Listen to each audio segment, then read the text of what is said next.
Sir? I'm gonna need you to go ahead and put that seat up for me. Why? Safety protocol, sir. Please, seat in the upright position. This is for safety? Absolutely, that's what I just said. Dude, it's kind of embarrassing. I can't, it's tough to fit. I can't fit with it. If with it back, it helps. Yeah, you're having a tough time fitting in that seat.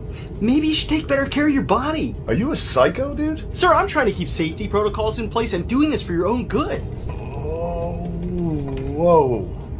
It does feel safer. Is there a problem here, sir? I'm fine. Sensing a lot of attitude from you. I just wonder if I've got to go get the captain. What are you gonna tell the captain?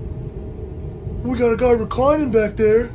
The fuck's he gonna do? Turn it around? He might. He might emergency land this thing because I took a nap. He might. Is that what did 9/11? 19 fucking dudes reclining? Did you just say 9/11? Oh boy, we got a guy reclining. Sir, can I get you something to drink? Maybe a Diet Coke? Does your dad know you do this shit? How about some peanuts? You can scoop them out of my hand, you big elephant. You know, it used to be fucking hot ladies that had your job. Way down. The fuck's wrong with A you? little of this, a lot less back. What are you talking about? Thank you so much. Thank you so much. Upright. Keep it upright. I'll see you on landing.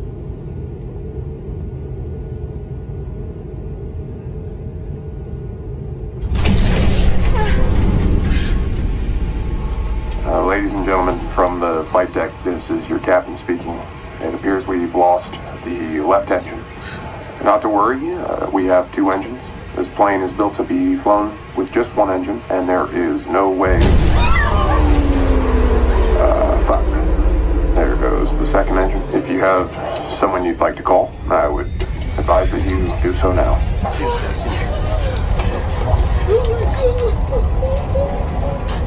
It's Mom. Mom, listen. I'm gonna have to call Dad, okay? Is Dad there? I'm not gonna make it. Just tell him I love him, okay? But I love you. I'll tell Papa you love him too. This Rick's auto body? Yeah?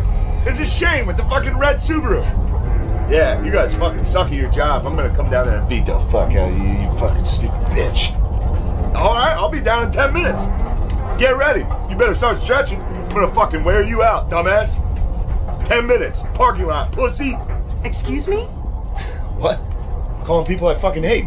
Did you have loved ones to call? Am I gonna call my wife and kids? Listen to her fucking bitch at me for the last 5 minutes? Fuck that. I'm about to die, dude. She's gonna fuck someone else, like this year. That fucking pisses me off a little bit. Haley, just a minute. What are you gonna tell her? Oh! Nobody wants to hear their fucking mom die. $100 she's putting on Netflix in 1 hour. Actually, fuck it, I'll bet you $1 billion. Call someone you hate and really fuck their shit up. Give it a shot, dude. God just gave us a gift. Try it. Haley, put your dad on the phone. Hey, Mom, I'll talk to you later. Okay, everybody, stay calm. No. And we're gonna brace. How about I relax instead, dickhead? Do not put that back. Do not put that back. Oh. Sir, get that seat up. Hey, Dave.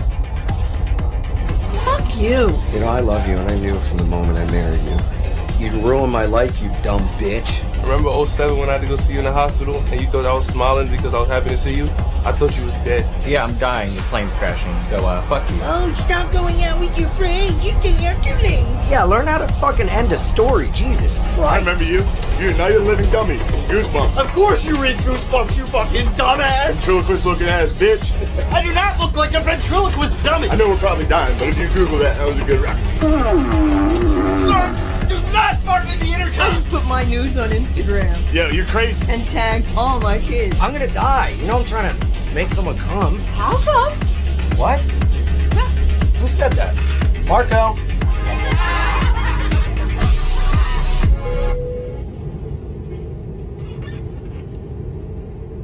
We're gonna make it. No. What the fuck? Oh, Shit. You don't know what I tweeted. Are you fucking joking me? Crash this fucking blade! I was just kidding.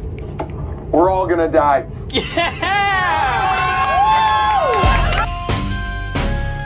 Yeah! Ape Cage in this motherfucker. Candy paint dripping.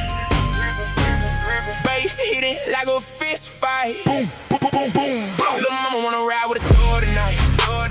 Hop in the Chevy, let the bass line fight. Ride with me. Window down while we blow that smoke. Ass poking out while she ride real slow. Little mama wanna slide through the city with me. Bad little bitch wanna get lit with me. Come on. You said you like other motherfuckers. Prove that shit, cause tonight we outside on some fool ass shit. Look, can it paint wet like the beach just cried? 24 spin while the trunk outside. Bass hit hard, made the stop sign shake. Whole block know when the squad gon' skid. I got a thick little red bone holding my cup. Talking about she tryna leave a man fucked up.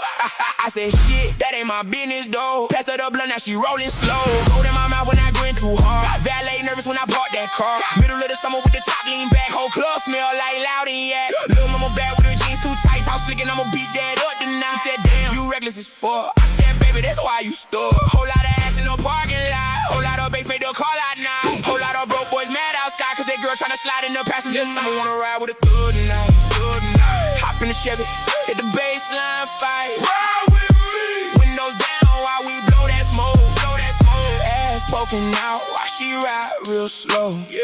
Little mama wanna slide through the city with me, city with me.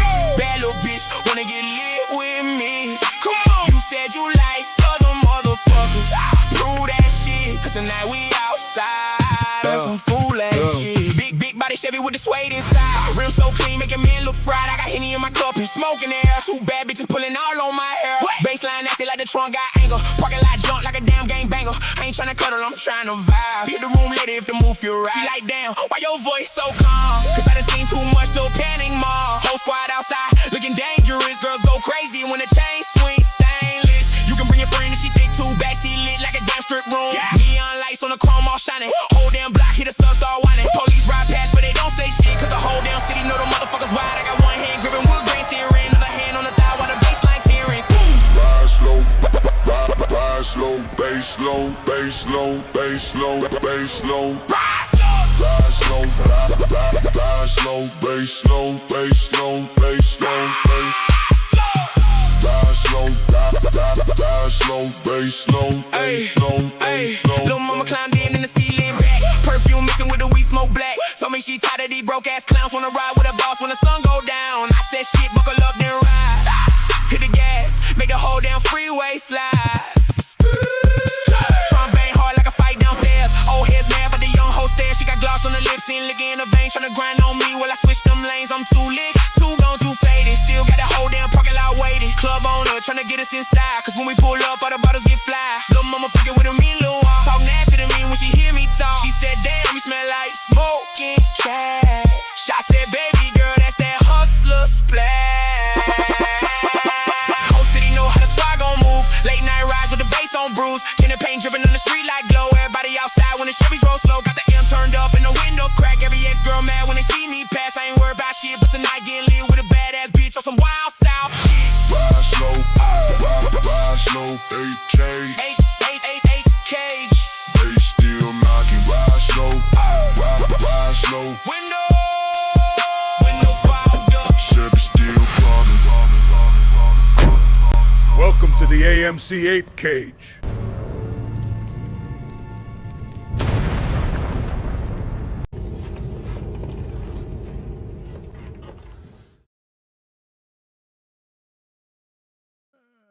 And welcome. Finally, no more technical issues, no more bullshit. We have everything set up correctly. The chat should be working correctly. The volume should be working correctly. Now everything should be working perfectly. And now it's all running through Discord, which is kind of a new thing for us, evidently. But still. Are you talking?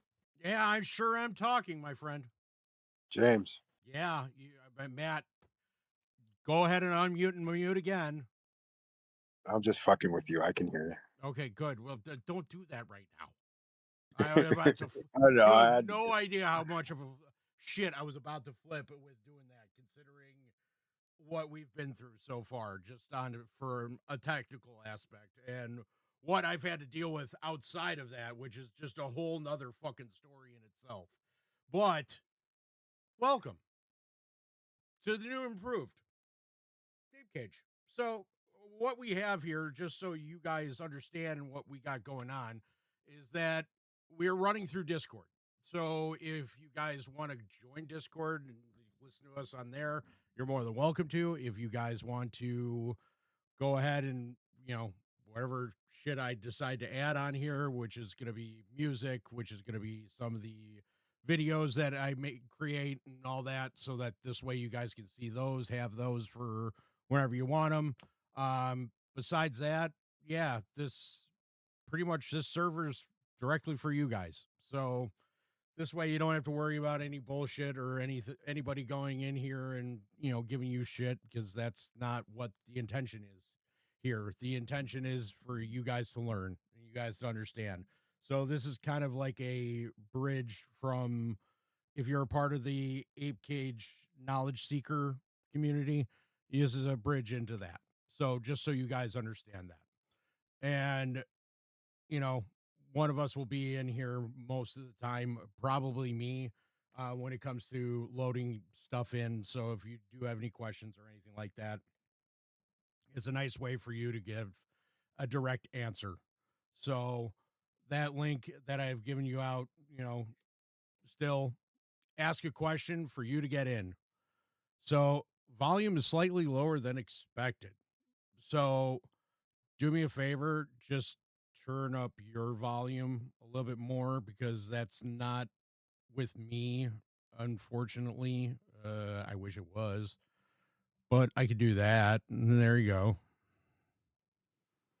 Make it that much more better or gooder for you. And so this way I sound more ridiculous than I already do.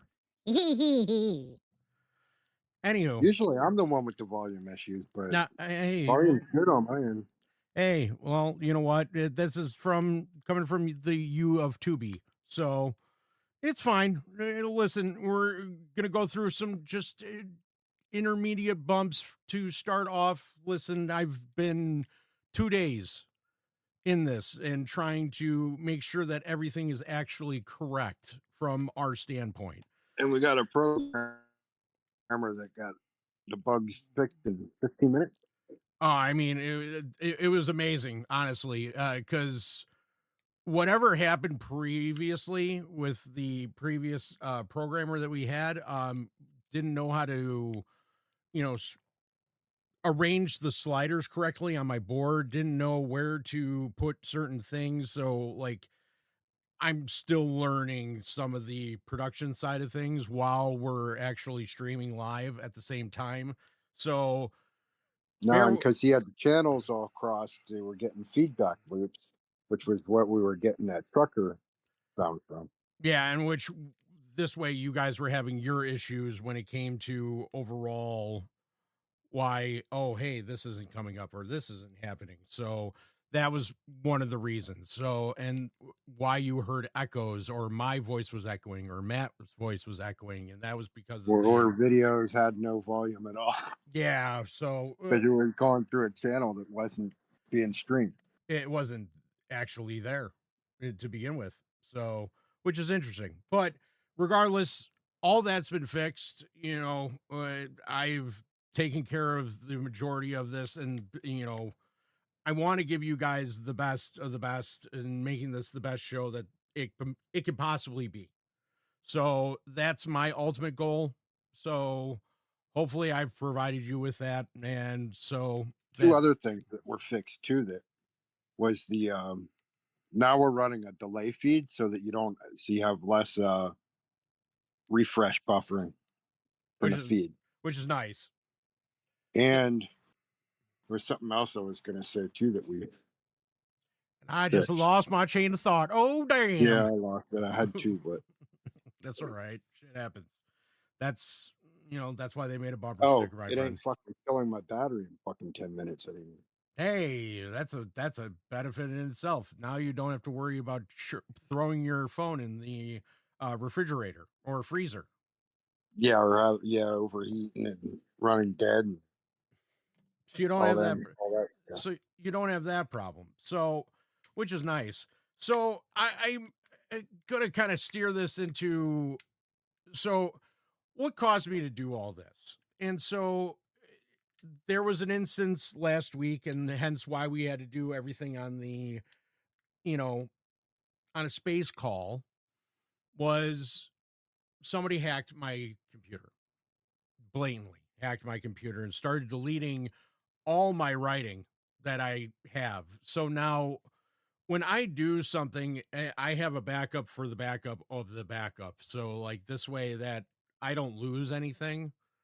And once I get done writing something, I normally end up posting it directly into a website where it's basically has a lock on it from the outside, which I'm the only one that has a password for. And there's a reason behind that, just because this is going to be the actual ape story, the AMC Ape story. So what he did though, and what he was able to do, which was completely perplexing, because one, we thought we stopped him earlier. Then afterwards, he ended up getting back into my computer. This was on Saturday night or Sunday night, Matt, which I think it was Sunday night. He ended up getting into my computer again on Sunday night.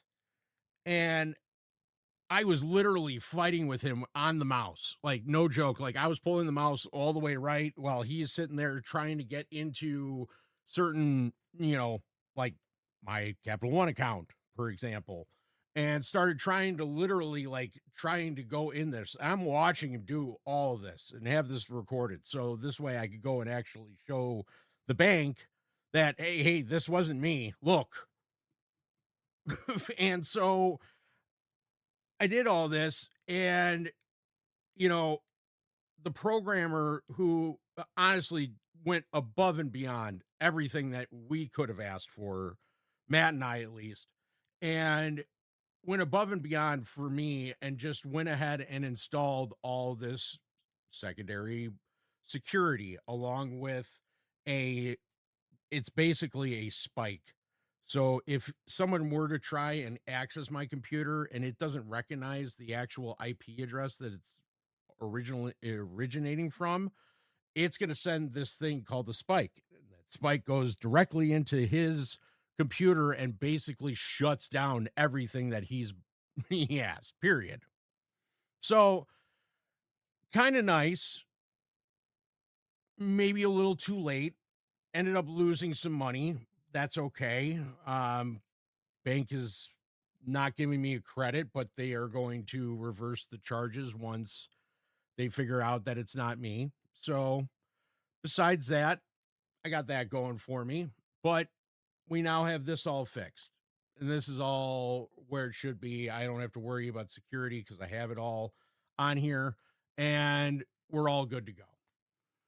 But a lot of this, and what I witnessed and what I kind of went through on this little adventure, is what I'm going to call it for right now, is that we're on another type of adventure.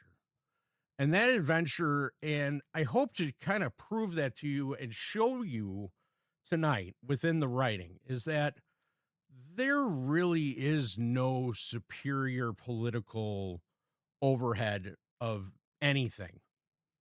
The Senate, the House, the president, vice president, whoever, the cabinet, doesn't matter. They are just your puppeteers, and they're just giving you the show. That's all they're doing. And it's honestly sickening, because what we're about to go over, and a lot of the things that I was able to kind of pin together in all this, was how this correlates to AMC and GME. And that is your AI bubble. That is also your SpaceX, which, with their inclusion into the S&P 500 along with the NASDAQ 100. The other part of this is the show. And I'm going to call it the show because this is what you're supposed to be paying attention to. You're not supposed to be paying attention to everything else that's going on. You're supposed to just pay attention to this, because this is what's most important, is this supposed peace deal with Iran. Now, Matt, did that actually happen or not yet? Do you know? There's contradiction everywhere on that. Okay. Because I've been seeing on my feed, oh my God, it's supposed to happen in the next 90 seconds, and we're supposed to have 90% best deal offering of ceasefire for this war ever created because it, yeah. What? I've never. How are you like profiting off of a ceasefire? I mean, it wasn't the issue oil to begin with, and the issue is still oil to begin with. And I see tweets that are, oh my god, the oil per barrel has dropped below $90. I'm like, where? Have you seen the actual ceasefire? Has that actually come to fruition yet? And as Matt alluded to, the answer is no. There's no straight answer of if this has actually happened, is this is going to, be the final concrete thing that's just going to say war over. Let's get energy and oil back to where it's supposed to go, because we don't need 200 ships that are supposed to be coming into the United States dropping off 2 million barrels of oil each ship, which when I heard was almost ridiculous. I mean, I don't think we can, I don't even think the harbors could actually account for that many barrels of oil per ship. Matt, am I totally off thinking by saying that, or is this just, I mean, No, you're not off at all. And not only that, they'd just be sitting on our shorelines waiting for refineries capacity to be able to take it. And they can't take it. What the fuck are they going to do with it? I mean, and let's be honest here. When you just start a refinery or reopen a refinery, it's not like, oh, hold on.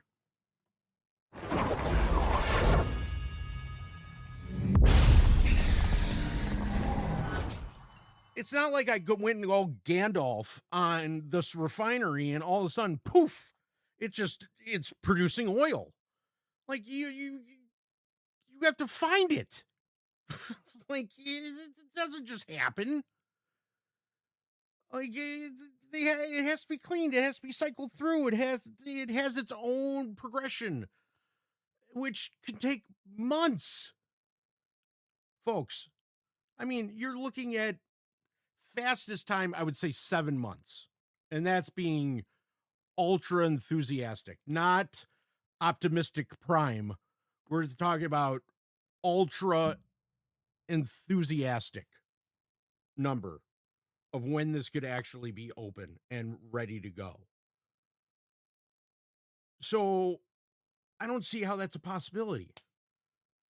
It still points to, regardless, that the strategic oil reserve is still completely out of fucking oil come July 4th.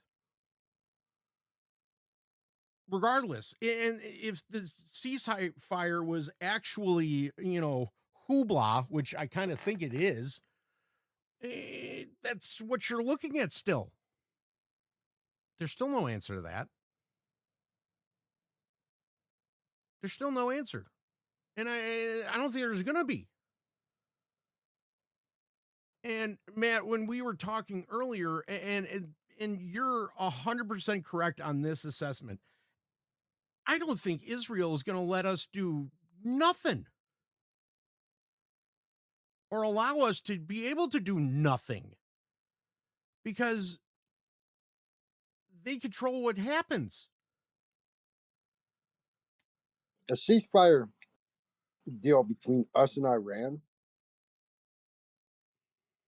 has nothing to do with what Israel does or doesn't do reactionary to that. And we're in this whole mess because of Israel. I mean, you can say it was Palestine, you can say it was Gaza, you can say it was Iran and their proxies, whatever. But we're here because of the acts of October 6th and then the retaliation by Israel. So we can sit here and pedal third wheel and say whatever about ceasefires or negotiations between us and Iran. But that ain't going to fucking change whatever Israel's initiatives are. And Israel's initiatives are 100% as they unchanged, that they want Iran gone.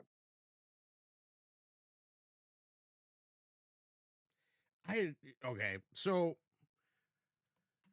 this kind of leads into another thing that I've noticed, just casually noticed, because I'm a casual observer most of the time. I like to peek into spots where they don't want me to look, just because. And I'm going to tell you the other thing that I think is very, very funny is that all day yesterday, when they were talking about this SpaceX, I'm going to kind of convert the conversation into SpaceX here for a second. But, and trust me, we're going to get a lot more in depth into what's really happening there. But the problem that I have is that yesterday on the TV show Bobbleheads, it's where you have the comedic geniuses that sit in, a round circle. You got Kramer, you got the other guy, the other old guy, you got the other bobblehead over here, the Asian bobblehead that says the quiet part out loud and the loud part quiet. And all of a sudden you start seeing who's on TV, but like almost the entire day. But Citadel's on the TV probably 90% of the time, all day yesterday, in regards to the SpaceX merger. Now, what is funny about that, and I'm just connecting dots here, folks, is that who was sitting in one of them boxes during the World Cup with Elon during the same time? Oh, yeah. The Mayo was sitting right there with him, talking about why he's going to need funds to basically go ahead and buy Twitter. Who helped fund that? Citadel sure did. Apollo did too, right, Matt? I just say Citadel and Partners. Yeah, that works. Citadel and Partners, that works. Way to go on that one. Hold on.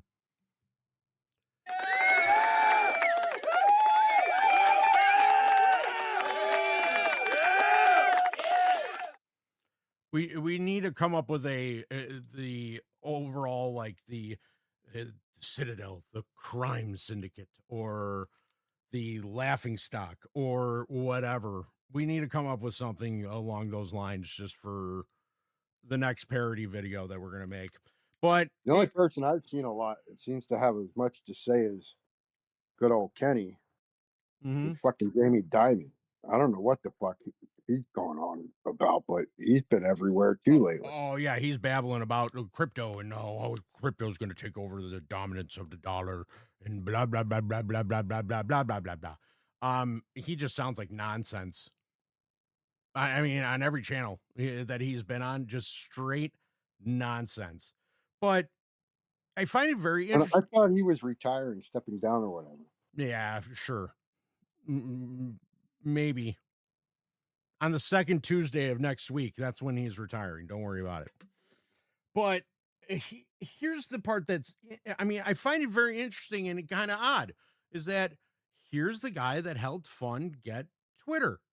Where is he on the TV talking about how this merger between, or not merger, but talking about this inclusion of SpaceX into the S&P 500 and how they have to go ahead and they have to take care of some rules. And all of a sudden this comes into this.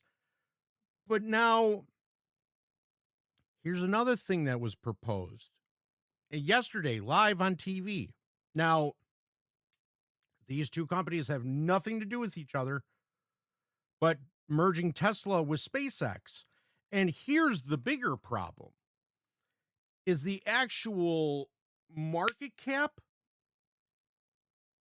and the initial offering of this IPO. So SpaceX by itself, okay, you got a market cap of like $3.5 trillion.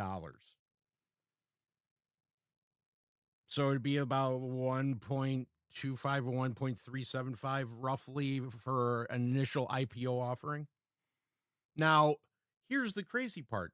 Now, if you go with merge Tesla with SpaceX, now you have a $3.5 trillion initial offering with a $7.5 trillion market cap.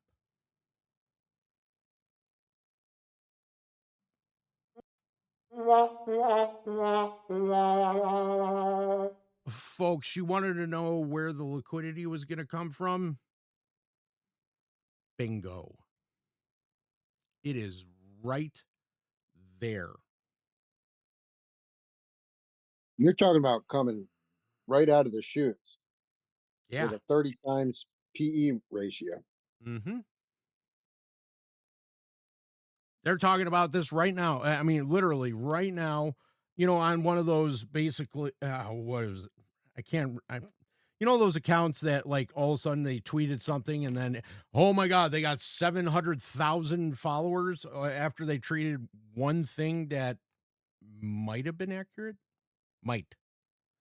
One of them just posted about this merger idea happening and how 99% of people will basically wither and fall because of this. And that's the fear mongering part. But regardless, this is the stuff that we're talking about here because I want you guys to really understand the why behind this. This is what makes all of this important. And it's still making it important today. It really is. Just to show you how big of a clown show this is, I have to give you all baby government. What would the use be of repeating the bombing? You did it for 38 days. No, we did. And you did not get the political changes in Iran. I had a total military victory. But the fake news, guys like you write incorrectly. You're a fake guy. Guys like you write about it incorrectly. We had a total military victory. We knocked out their entire Navy. We knocked out their entire Air Force. We knocked out all of their anti-aircraft weaponry. We knocked out all of their radar. We knocked out all of their leaders, number one, and then we knocked out all of their leaders in the 2nd Division, and we knocked out numerous of their leaders in the 3rd Division, and they're very confused. We've had a total victory, except like people like you that don't write the truth. You know, you should write. I actually think it's sort of treasonous what you write, but you and the New York Times and CNN, I would say, are the worst. Another You should know better.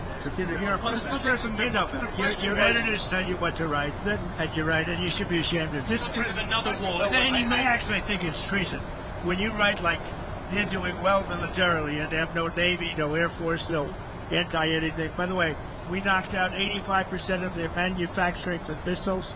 We knocked out everything. We haven't knocked out other than one bridge that we did because they misbehaved. But we have bridges we could knock out. We could knock out their bridges and their electrical capacity within 2 days. We can knock out the whole thing. And then I read the New York Times and they act like they're doing well. Everybody does, and that's why your subscribers are way down. You know, the Times subscribers are way down because it's fake. Well, President Xi, I want to thank you very much. First of all, that was an honor like few have ever seen before. And I think I was particularly impressed by those children. They were happy. They were beautiful. The military is obvious. It couldn't be better, but those children were amazing, and they represent so much. And I know they represent so much to you.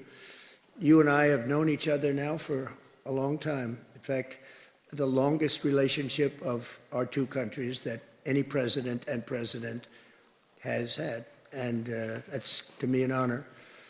We've had a fantastic relationship. We've gotten along. When there were difficulties, we worked it out.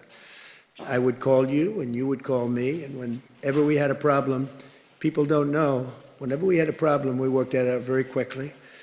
We're going to have a fantastic future together. Such respect for China, the job you've done. You're a great leader. I say it to everybody. You're a great leader. Sometimes people don't like me saying it, but I say it anyway because it's true. I only say the truth. And I just want to say on behalf of all of the great delegation that we have the greatest businessmen, the biggest, and I guess the best in the world. We have amazing people, and they're all with me. Every single one of them, we asked the top 30 in the world, every single one of them said yes.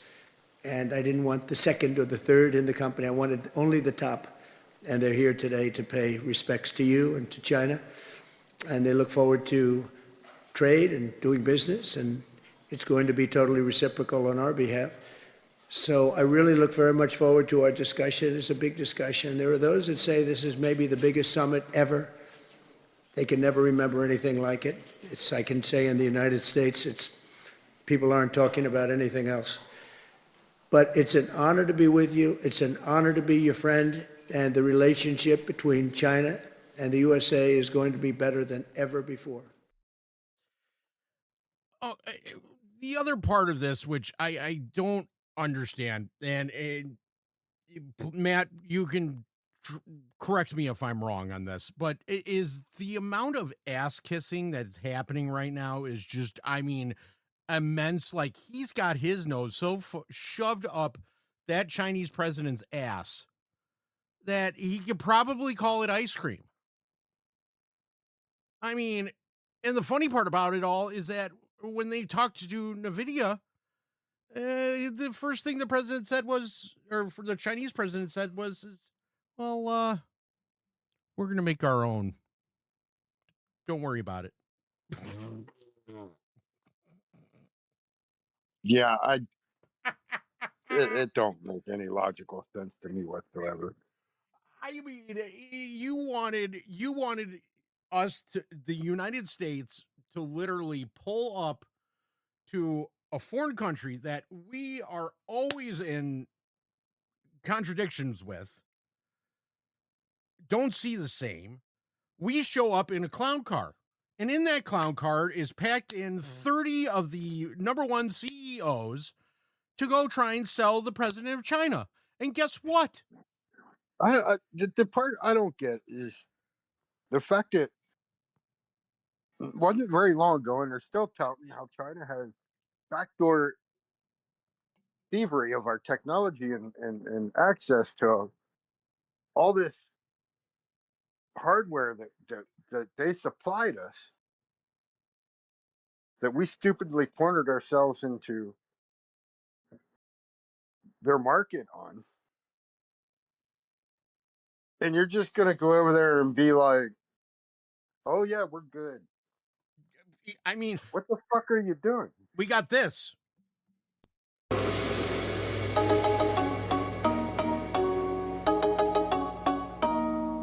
I mean, just this is the Gong Show. Where's the hook? I mean, honestly, just pull the hook, because this is the biggest political farce that you could possibly have. But this is the point that I'm trying to make. And you got Mr. Wonderful even out there talking about, these international players literally infiltrating social media and narrative, and they got like they're out of our jurisdiction. You can't do nothing about it, but you're not putting any pressure on their own governments to stop it. No, but that's the whole point. Matt, it's the political theater. It's to get you distracted. It's to have you not look. It's to have you not think, not do what your mind is telling you. Hey, I smell a fire, because this is not supposed to be burning like it is, but it is. I don't know why, but he's telling me to watch this, so I'm just going to watch this. That's exactly what they're doing. Don't look here. Look there. Don't look there. Look up. The sky isn't blue. It's purple. The grass isn't green. It's turquoise. I mean, that's exactly what they're saying. And they're please. And then don't get me started on, and to counter all this, and I'm telling you, this is exactly what happened, verbatim.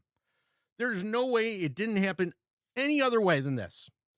Here's our Secretary of Treasury going to talk to the Japanese Prime Minister and talk to the Japanese President of Finance, or whatever the hell he wants to title himself. And here's what he said. Please be to God, do not sell our treasuries. I am on my hands and knees. You cannot sell our treasuries in the open market, because if you do, we are fucked. We're fucked anyhow. I understand that, but that's exactly what he was doing. He was on his hands and knees begging. And this is the one thing that you talked about specifically. Why is the United States, the home of the free, home of the brave, sitting there and trying to appease Japan and China? No offense. We're the center of global finance and consumerism.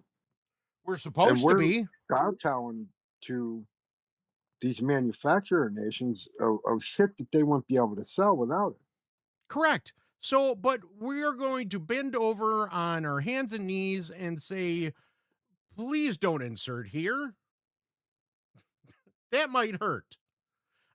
That's what we're looking at. We're bending over backwards for something that we shouldn't have to bend over backwards for. At all. As Matt alluded to, we're the epicenter of consumerism. We buy everything. If we're not buying it, guess what? That gets scrapped, a new idea comes in. That's it. And we buy that. And that's how the cycle works. If we're not spending, guess what the government is doing? Not collecting. And if you look out there, ladies and gentlemen, let me tell you something. We are definitely not spending like we used to. Why? Because everything is more expensive. Hence why you see all these stores that are boarded up. Hence why you see all of these mom and pop shops that had to close. All these mainstream Wall Street fucking industries are making record fucking profits on less product. That's because it's also priced out of the regions of most individuals. But yeah, because most individuals can't afford to buy it anyhow. So no, the people that can afford to buy it are paying more, which is dragging everything up with it, because they need to maintain profit margins on manufacturing costs. No, I agree. 100%. And if you can't do it by volume sell, you do it by price sell. Absolutely. So it's terrible what's happening, but does it stop there? No, it doesn't. But as always, I have to do it because I just have to. It's my favorite segment. It's time for Dum Dum of the Week. In the shadows of the city where the lost souls creep, I'm the king of the gutter. Watch me as I read. Yeah. This is my kingdom. Welcome to Dum Dum of the Week.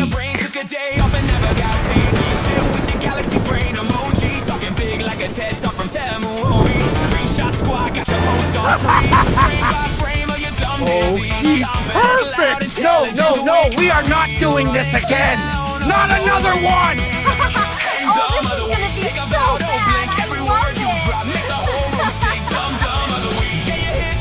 Wait, what's going on? Eu amo dar espaço!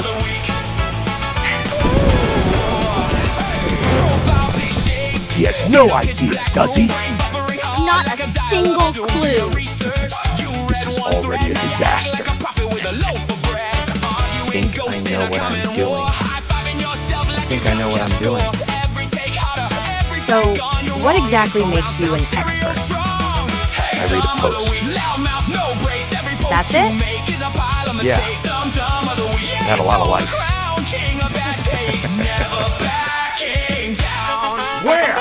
Where did you do your research? I did my research. On X. Oh no. There it is.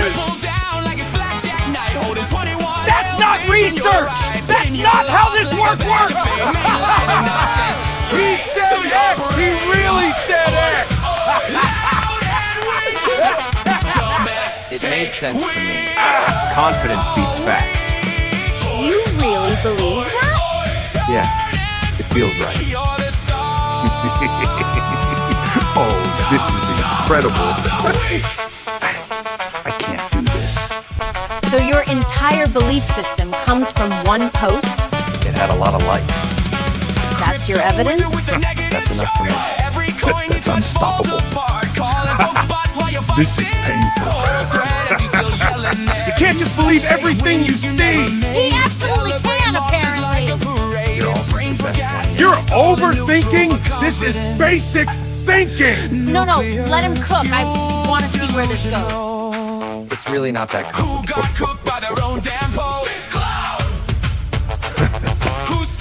Trust me, bro. Trust me, bro. Trust me, bro. All right. Here we go. Trust me, bro. Oh, this is gonna be good. This guy again? I actually know. Go on. Oh, this is painful. This guy is completely wrong!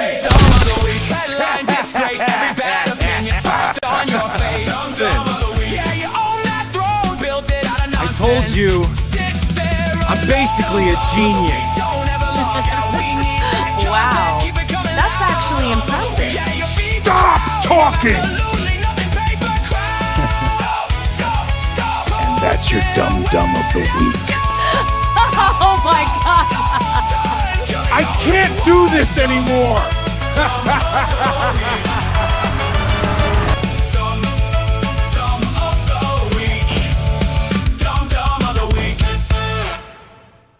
In the shadows of the... So, Dum Dum of the Week. I love that song. That is my favorite song. And it's just comical because it's just, you find the retards on X and it's great because it's something I love doing anyway.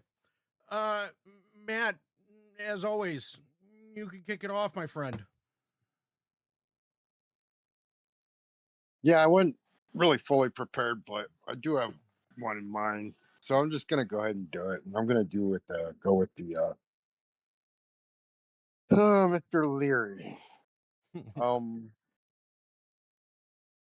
Because he posted a whole thing about how social media is being infiltrated by AI bot accounts and how he noticed his DM and responses and stuff unnaturally high in an unnatural amount of time. So he got all his tech bros or whatever together to get together and investigate. And what he found was just a few outlying companies that are controlling huge, vast quantities of shadow accounts, which are and profiles that are making up a majority of his social media traffic, DMs, responses, likes, whatnot.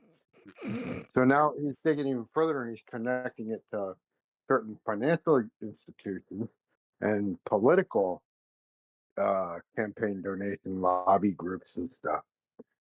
And I'm thinking to myself, all right, it doesn't sound very dumb, But the thing is that he's like connecting them to foreign entities. So it's like, okay, so you did all these resources, great. You proved what everybody already knows.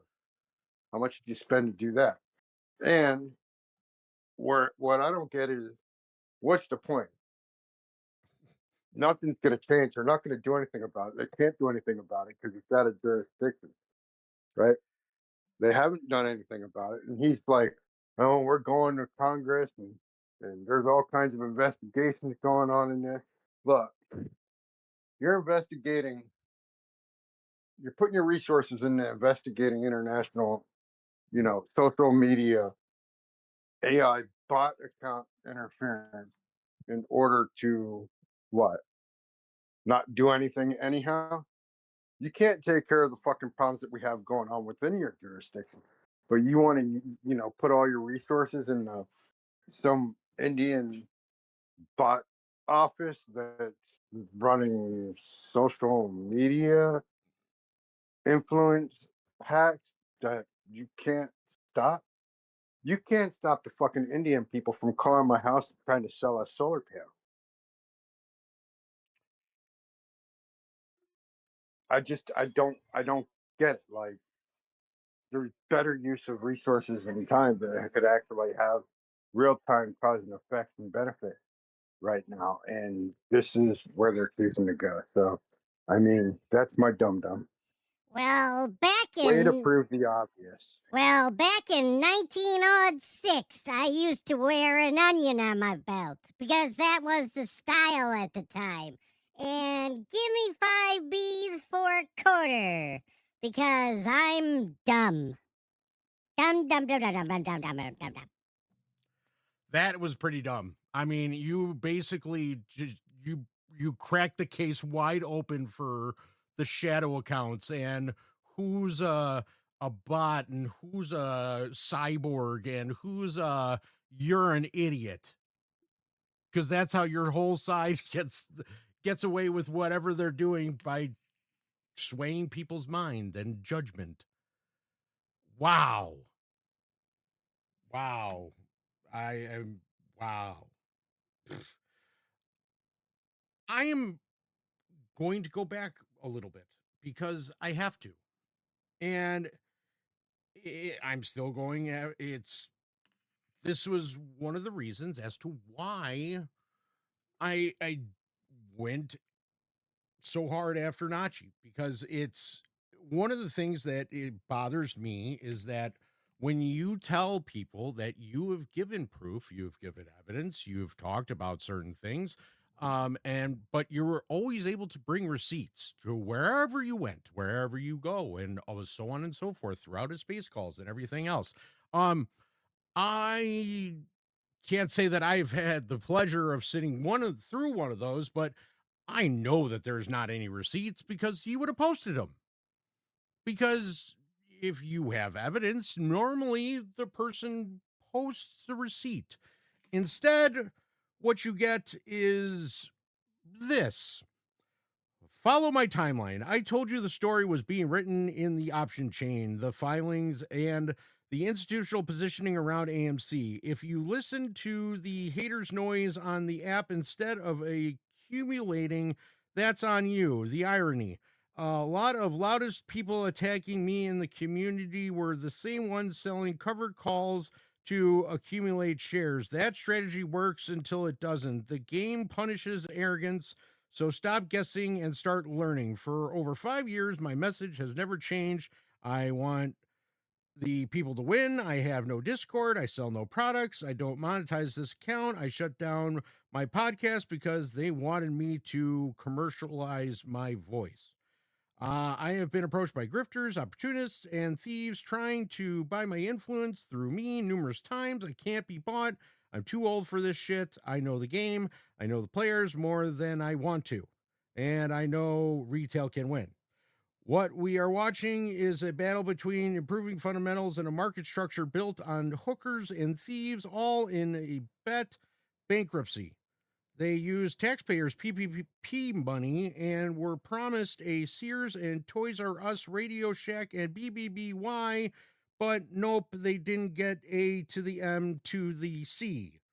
The hookers and thieves made an all-in bet that AMC would die. Now they are trapped in a position that becomes more dangerous the stronger the company gets. That's why this matters. This isn't just a ticker, it's a powder keg and market that cannot afford retail owning a lion's share of the public company. And I told you 10 days ago the setup was forming. I said, learn the PCR ratios, learn volume versus OI, and what happens when they closely align to low levels. I said, learn to read the filings, although the progression that gave AMC a clean title. I don't know what he's talking about there, but that's okay. The story has been there since the private bondholder meeting in January, and since the successor clause showed up in the 2024 filings. I told you they would walk the price down and build a betrayal ramp. That needed fear, that needed doubt, they needed retail divided, and now big money will betray big money because retail did not capitulate. But I have always been mission over ego, mission over popularity, mission over profit, and I've proven it repeatedly. Now the board is set, now the pressure is building, now we go win this war. I don't understand the metaphors. I don't understand why you can't be direct. I don't understand why you can't go ahead and actually just say what it is you're talking about, because the hookers and thieves concept is way past us now. You need to tie that to an actual subject, or, like proper grammar, like a noun. And then afterwards, then we should go ahead and then back that by actual paper receipts, because the bondholders that were giving money to AMC actually helped them survive what they needed to survive through. And then magically, oh my God, bondholders just want to know that they're getting paid. What a concept. You're also not adding the fact that a lot of them bondholders no longer are in custody of them bonds because of the new restructure that put it in UBS and in Deutsche Bank. Deutsche Bank. Correct. So where's this the hooker to the thief to the betrayal to the trip to the up of the down of the left and right, and where are we at? I was waiting for him to ride the IMAX wave. I mean, that would have been buyout perfect. Because he was so, they're whitewashing for a merger acquisition of some sort. They're white, right? But that would have been perfect. That would have been the absolute perfect setup to the icing on the cake. I mean, we literally had an earnings call, and then Adam goes out and buys shares. If there was any kind of meeting between, talking about a merger acquisition or buyout or anything like that, he wouldn't be buying Adam shares. Aaron would have been locked back down from buying shares for non-material or material non-public information. 100%. So everybody that was jumping on that whole IMAX is shopping, that's a fucking media rumor set to get everybody hyped up, whatever, on or questioning or look over here, look at this squirrel. There's nothing in any of that IMAX stuff that had anything to do with AMC, or like I said, AA wouldn't have been able to buy shares. You had the magic word of the day: squirrel. Squirrel. Squirrel. Squirrel.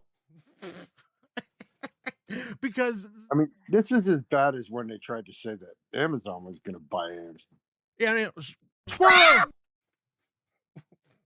Just divert your attention every time I hit squirrel. That means your attention needs to go somewhere else, not where it's supposed to be, because that's what squirrel means.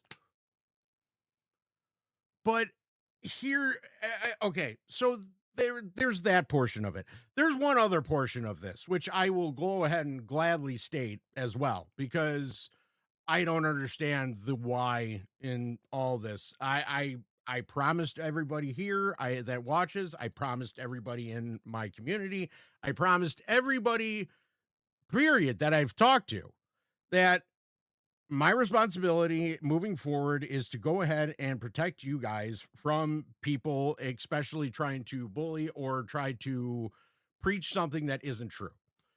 So I'm going to go ahead and do that.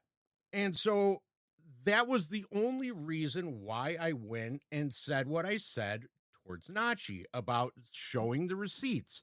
That's all I wanted to see. I have nothing against you with going ahead and stating your opinion, but you need to state that this is your opinion, not that this is fact of how markets work, because that is not how markets work. And I could be the one that tells you that 100% because I still have my fucking licenses. And I can sit there and tell you what's right and what's wrong based upon that, because I'm that nerd that's going to sit there and read everything to make sure that I totally understand it. So when I go ahead and I challenged, here's what happens to me. Then I get blocked by Pip and Sammy, who is my runner-up of this Dum-Dum of the Week, because he incites that I am trying to start a fight, which was not trying to start a fight. All I was trying to do was state, hey, you need to say what your opinion is to what the facts are. And if you have something that contradicts those facts, you need to show it. And I gave a list of what you would need to show to prove your point. Simply. So I'm still blocked by Pip, which I don't understand why. It's because from what I saw was that he trusts Nachi more than me, which, whatever. Do I care?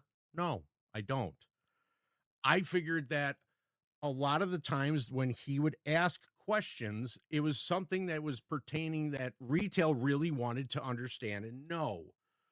So I made it a point to basically answer his questions on the show, just so that this way you guys would understand his question and basically have a grasp of what he was trying to either ask or the answer, and understanding that answer so that it would alleviate any concerns automatically. So regardless of that, those two are my dum-dums of the week. But I have one more gift for y'all, because I couldn't let it go by, just because I'm really aggravated about everything that's going on, 1, politically, 2, economically, and 3, whenever I seem to get into this type of, I'm getting mad about this, I tend to make some pretty funny and, ridiculous commercials, like I did with Biden Glide. So I present to you all Trump in Stuff. Hi, I'm Kevin Warsh. Welcome to Trump in Stuff. Premium solutions for problems we may have created. I just got out of central casting, sent here by my real bosses, the bank CEOs. I mean, President Trump. Whoops, almost screwed that up. I'm here today to explain why I don't fully understand what cutting rates will do when inflation might already be headed to Pluto.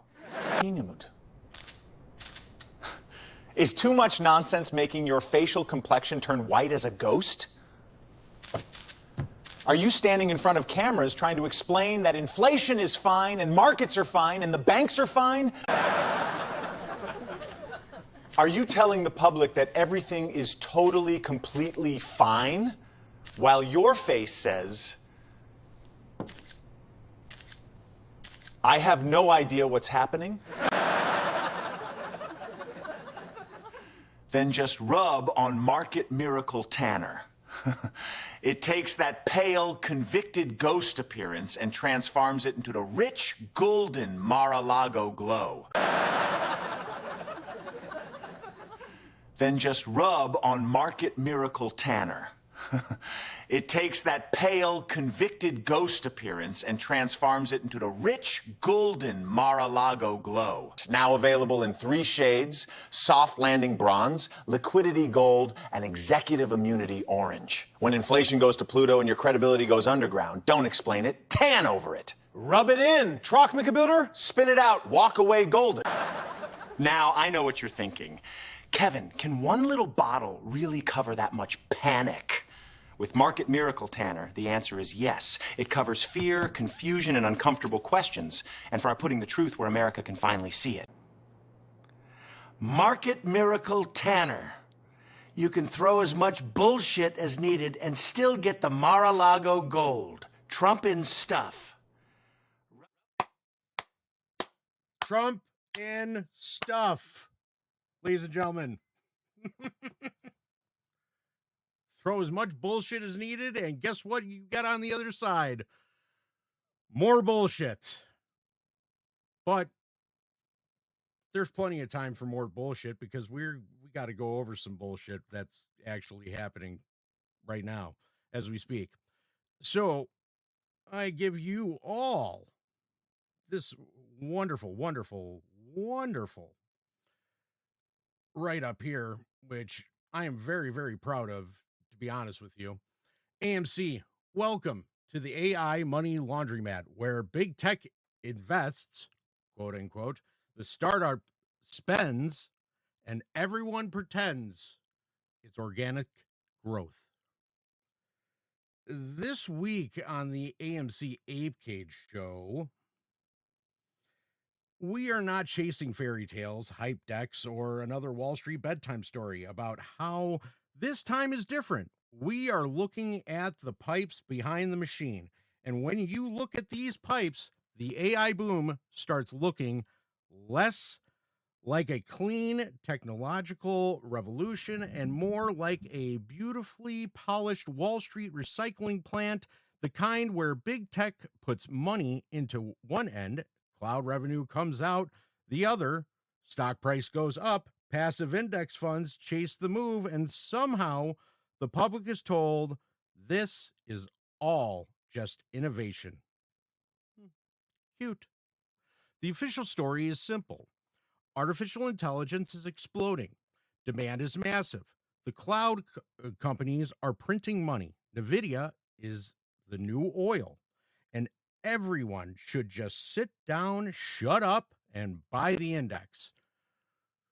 But the filings and recent reporting show a more complicated picture. Contracts involving OpenAI and Anthropic reporting accounts for roughly half of the approximately $2 trillion cloud backing across Amazon, Microsoft, Google, and Oracle. Anthropic alone reportedly committed to spend $200 billion over 5 years on Google Cloud Service and chips. That means a huge portion of the future AI demand story may depend on just 2 private AI startups are burning enormous amount of capital while promising to buy enormous amounts of cloud capacity from the same corporate ecosystem funding and valuing them. Nothing suspicious there, right? No. Just 2 cash-hungry startups holding up a $1 trillion cloud narrative. Totally normal. Totally. It does not mean every AI dollar is fake. Here's the part the average person needs to understand. Imagine I gave you $100 and tell you that you must spend it at my store. You walk into my store, hand me the $100, and I announce to the world, great news, I made $100 in sales. Then, because you are now considered a valuable customer, someone says your business is worth more money, and I mark up the value of my stake in you. So now I have revenue from money I helped provide, plus a paper gain from your rising valuation. Then my stock goes up. Index funds buy more of me. Retirement accounts get dragged into the trade. And CNBC talking heads call it a productivity revolution. Dun, dun, dun, dun. That is the concern behind the AI roundup revenue loop. It does not mean every AI dollar is fake. It means that some of the demand may be financially recycled, not organically earned. And when the market starts valuing recycled demand like permanent economic growth, then that is when the bubble music gets loud. And I mean loud. This is where accounting comes in. And yes, I know accounting is usually where fun goes to die, but in this case, accounting may be where the magic trick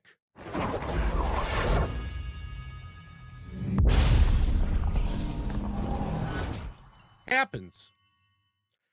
A 2016 FASB accounting update changed how many equity investments are treated with fair value.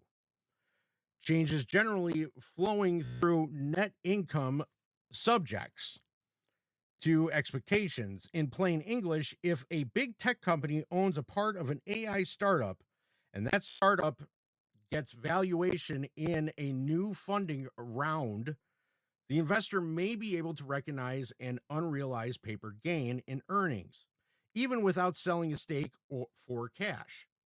So the company can look more profitable on paper while the real cash is being poured into data centers, chips, power servers, and infrastructure. Congratulations. We have discovered the miracle of modern finance. I have to turn my microphone down because I am skipping. Of modern finance, profits that look amazing until you're asked whether cash actually showed up. The more passive funds buy and the stronger the index looks. And this is where the AI story starts connecting to a bigger market structure problem. If big tech can fund AI startups, book cloud revenue when those startups spend the money back, mark up private investment stakes as profits, and then ride the stock price gains into larger index weights, that creates a self-feeding loop. The higher the stock goes, the more passive funds have to buy. The more passive funds have to buy, the stronger the index looks. The stronger the index looks, the easier it is for Wall Street to say the market is healthy. So, meanwhile, while all this is happening, let me try and do that. Okay. That is not price discovery. That is a treadmill with a Bloomberg terminal around it. Now add SpaceX to the picture, and the plot gets even better or worse, depending on whether you enjoy watching rule books become wet napkins. The S&P 500 methodology has traditionally required financial viability, including positive GAAP earnings in the most recent quarter and over the most recent 4 quarters, and it generally requires IPOs to trade publicly for at least 12 months before consideration for the S&P Composite 1500 inclusion. Those standards exist because major indexes are supposed to represent seasoned, financially viable public companies, not whether massive private market stories Wall Street wants to unload next. And that's because they're buying because the index tells them to. This is we're going to try that. See if that works at all, because I'm getting feedback on my end. But NASDAQ has already adopted a new fast entry process for the NASDAQ 100. I don't know why this is doing what it's doing, but that's okay. Starting May 1st, 2026, qualifying newly listed large cap companies ranked in the top 40 by market value can potentially be assessed around their 7th trading day and added by their 15th trading day if they meet eligibility criteria. That's bullshit. Reuters specifically reported that the change comes as major potential listings like SpaceX and OpenAI are being watched by the market. So let's not insult everyone's intelligence. When the rule changes right before the giant IPO parade, people are allowed to ask who the parade is really for.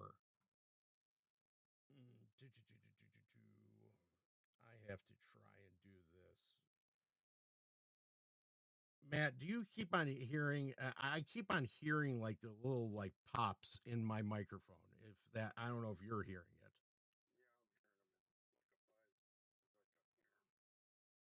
it. Okay.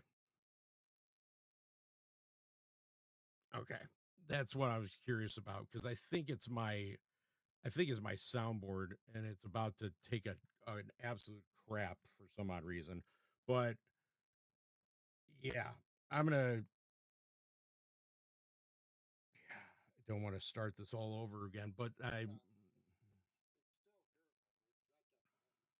no, I understand that. It's just it's kind of annoying for the way that this is going back and forth for some odd reason, and I don't know why it's doing it the way it is, but that's okay. So the question for this week is not whether AI is useful. It is not whether NVIDIA makes real chips. It's not whether SpaceX builds real rockets. Those are distractions. The real question is whether Wall Street is building a new liquidity engines at the exact moment the system needs more collateral, more balance sheet support, and more ways to keep pressure contained. Because for AMC and GME investors, this is where the story gets personal. Heavily shorted stocks do not exist in isolation. They sit inside market plumbing systems, filed with securities lending, swaps, prime brokers, market makers, collateral, and requirements, and hidden leverage. If institutions are under pressure, one way to survive is not necessarily to close a bad trade, it isn't to inflate or create stronger collateral somewhere else. That is why this report is going to follow the money loop.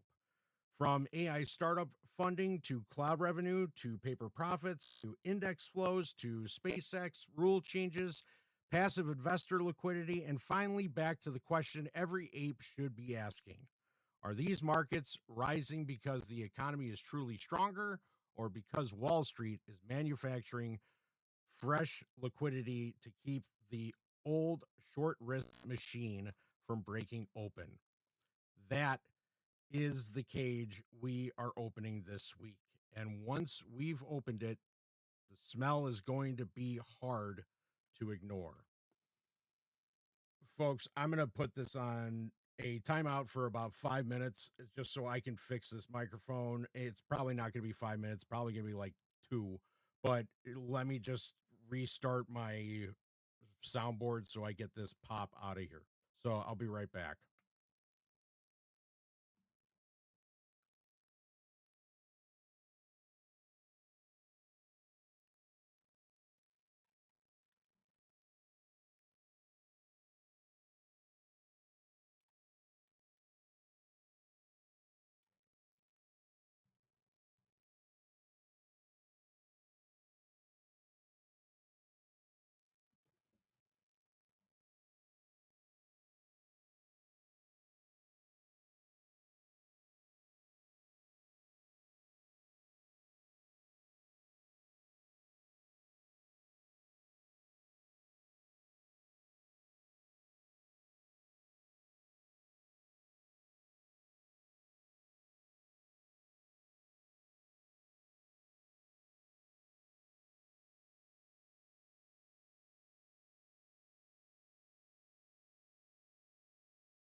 Let's try that, because that should probably have fixed the majority of it. Matt, you can hear me?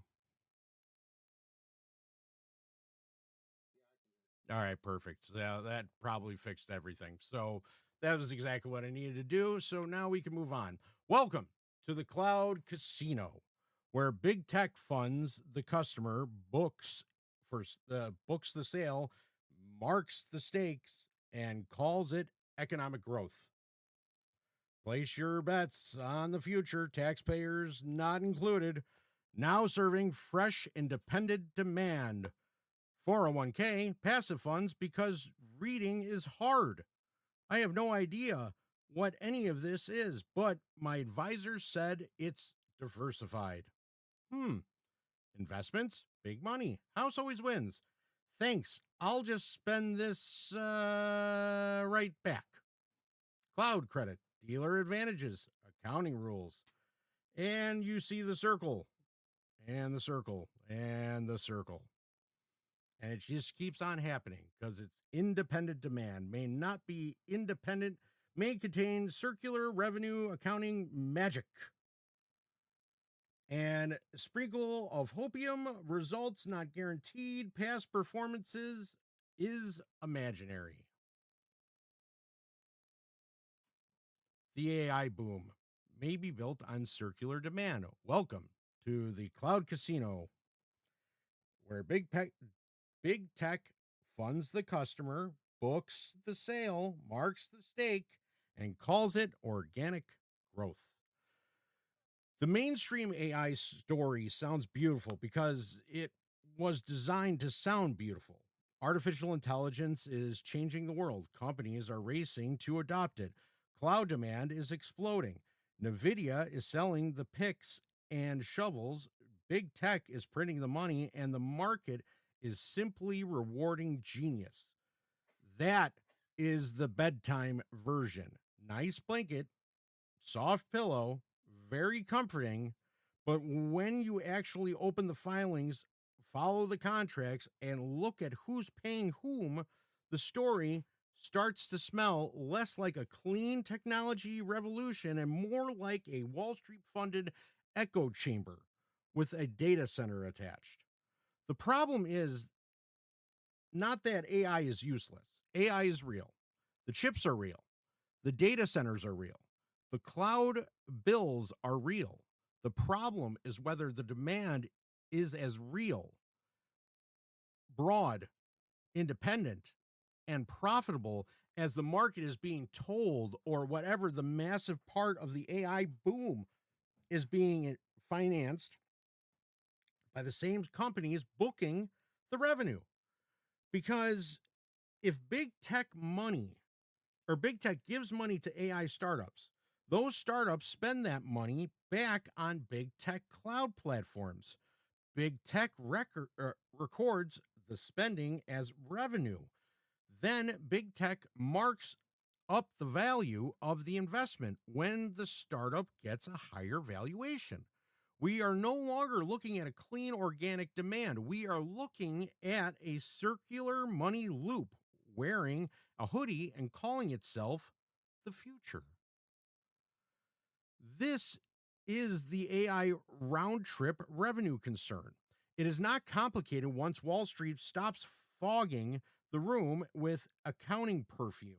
Imagine I own a cloud company. I give the AI startup billions of dollars. Maybe I call it an investment. Maybe some of it comes as cloud credits.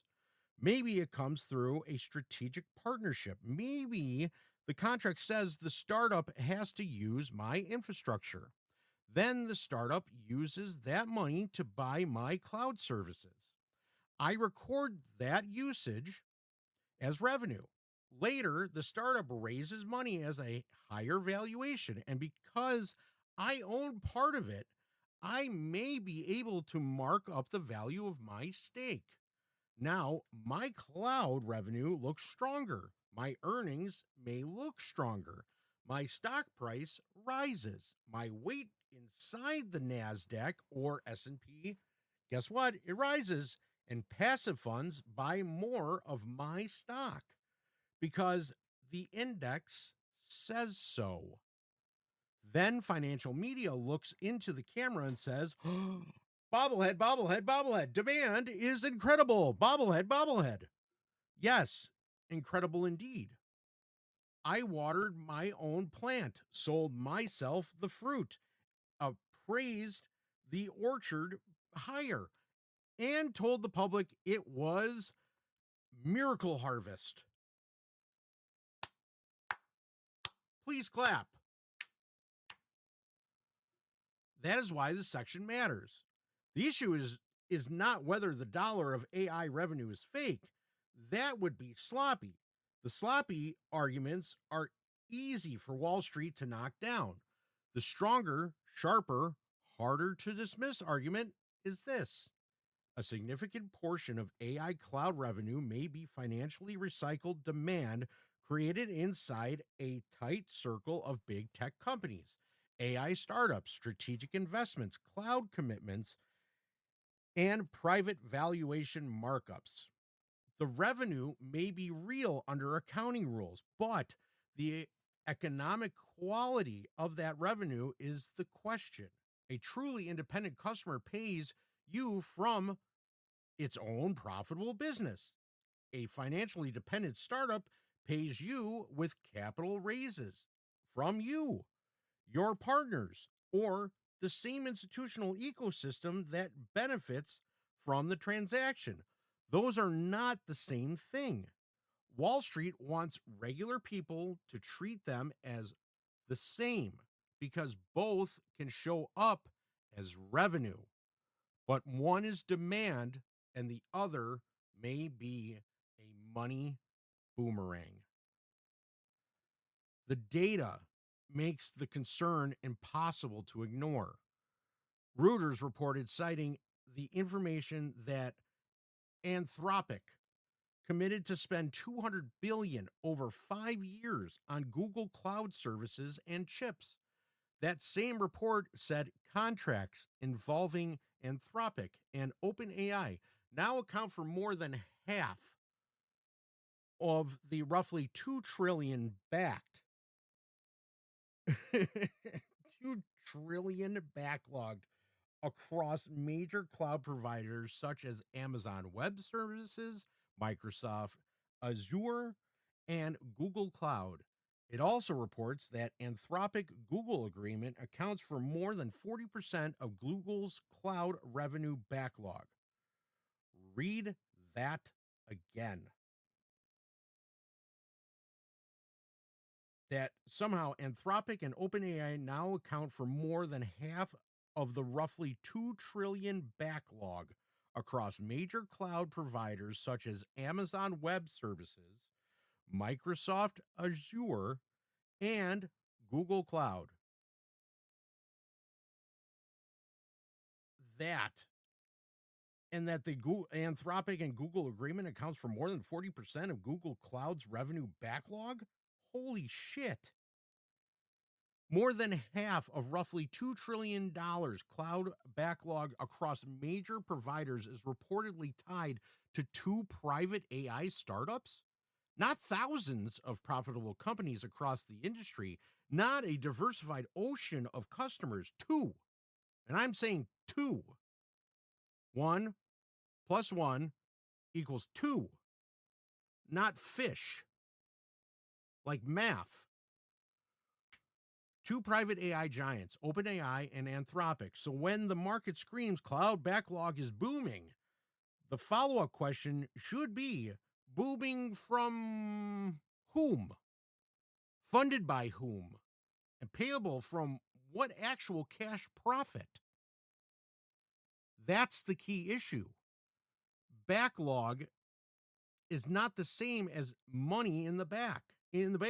Backlog is future contracts or expected revenue. Case in point, just to give you guys an example, this is when I was telling you guys for the longest time that NVIDIA didn't have a completed sales contract until August of 25. I mean, and it was 3 years out. It was crazy. But they were able to count it as profit on their books. Now you know how. So it does not mean that customers are generating enough cash to support the obligation. It means that the demand came from millions of independent users paying for profitable AI products. It means there are commitments. Commitments can be valuable, but they can also become dangerous if they depend on constant fundraising, rising valuations, investor confidence, and continue access to capital. In normal person terms, if your neighbor signed a contract to rent you a garage for $10,000 a month, that sounds amazing until you realize you are also lending him the rent money and he has no job. Technically, you have rental income. Economically, you have a problem wearing a receipt. Microsoft and OpenAI are the cleanest example of why investors should be asking hard questions. Microsoft announced in 2019 that it was investing $1 billion in OpenAI and that OpenAI would run its services on a Microsoft Azure, with Microsoft becoming OpenAI's preferred partner for commercializing new AI technologies. OpenAI also described Microsoft as its exclusive cloud provider at that time. The relationship helped build the AI infrastructure story around Azure. Again, the issue is not that Microsoft and OpenAI did something automatically illegal. The issue is that Microsoft was not merely a neutral vendor selling cloud services to a totally unrelated customers. Microsoft was investor, infrastructure partner, commercial partner, and cloud provider. When one company helps fund the customer and then records the customer's cloud spending as revenue, investors should stop treating that revenue like it came from some unrelated army of profitable AI users.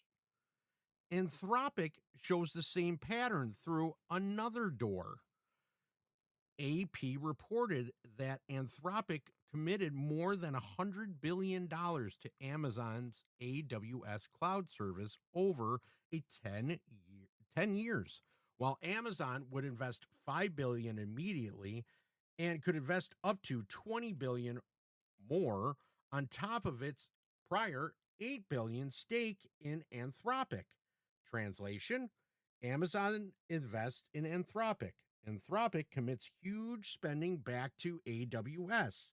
AWS gets future revenue.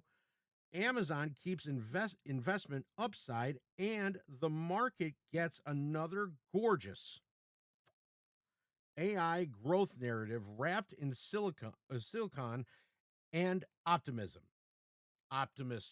Optimistic prime. Very neat, very circular, very nothing to see here, peasants. This is where the second trick Wall Street walks on stage: paper profits. Big tech does not only benefit when AI startups buy cloud services. It can also benefit when the startup private valuation rises. FASB ASU 2016-01 changed the accounting treatment for many equity investments. And Deloitte summarizes the update as significantly revising accounting for equity securities and fair value changes. Other accounting summaries explain that many equity investments are measured at fair value, with changes recognized through net income, subject to expectations such as equity method investments or consolidated subsidiaries. In plain English, if a company owns an equity stake that stake gets marked higher The gain sometimes flows into reported earnings, even if the company has not sold the stake and collected the cash. So the earnings headline can look stronger while the actual cash story is much messier. And this matters because regular people hear profit and think cash showed up. Wall Street hears profit and sometimes means a valuation mark move on a spreadsheet. There is a Grand Canyon between those two things.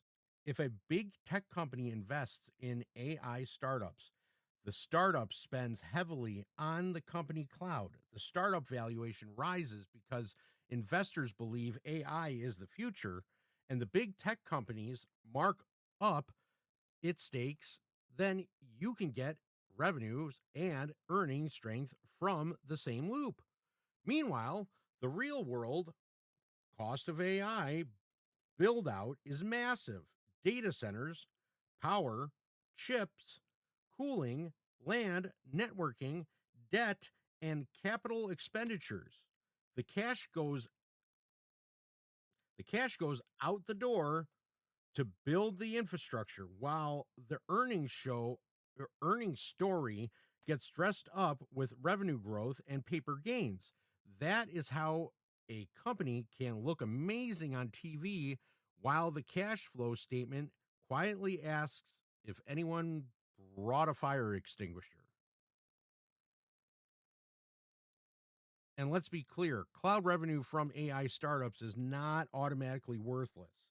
The service is real, the compute is real, the invoices are real. The question is quality. High quality revenue comes from customers who can pay from sustainable operating cash flow. Lower quality revenue can come from customers who are dependent on fundraising, strategic investors, and circular commitments. If an AI startup needs a massive external capital just to keep buying computers or compute, then the cloud provider revenue is partly dependent on the capital market staying open. That is not the same as mature business paying a normal software bill out of its profits. That is a cash burning rocket strapped to a cloud contract. It can fly high. It can also explode. This is why OpenAI and Anthropic concentration is the flashing red light. If AI adoption were truly broad, mature, and profitable across the economy, the backlog would be spread across thousands of companies. Instead, recent reporting says that the biggest future commitments are concentrated around OpenAI and Anthropic. That means that the AI boom may not be a wide foundation. It may be a tall tower standing on two private company pillars. And because those companies are private, ordinary investors do not get the same level of transparency they would from public companies. We do not get the full quarterly filings, the full segment cash flow details, the same level of public scrutiny, or the same clean visibility into true profitability of the commitments. Yet, the public market is already valuing Microsoft, Amazon, Alphabet, Oracle, NVIDIA, and the broader index based on the assumption that AI demand will continue. So regular people are being asked to buy public market effect of private company promise without seeing the full private company math. That is not transparency. That is a fog machine with a ticker symbol. Now bring NVIDIA into the picture. And NVIDIA sells the hardware that powers much of the AI build out. NVIDIA's chips are real. Its revenue is real. Its dominance in AI accelerators is real. But the bigger question is whether the end demand behind the build out is sustainable. NVIDIA can sell real chips into a bubble. That is not contradiction. During the gold rush, the shovel seller can make real money even if most miners never find gold. The shovel seller revenue can be legitimate while the system around it becomes speculative and overbuilt.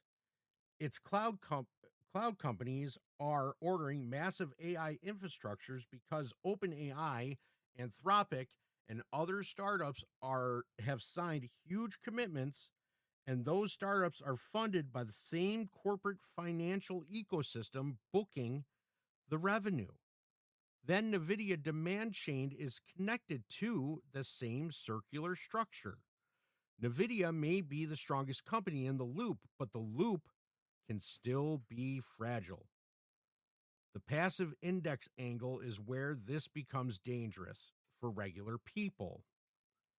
And this is the part that you should be paying attention to, folks, because this is the most important part of this. When big tech stocks rise, the index weight rises. When their index weights rise, passive funds buy more. Passive investing is marketed as safe and broad. But when the market becomes concentrated in a small group of mega cap AI names, passive investing becomes a forced funnel into those same companies. Your retirement accounts may not be choosing AI exposure. It may be getting dragged into AI exposure because the index is more concentrated in companies benefiting from that loop.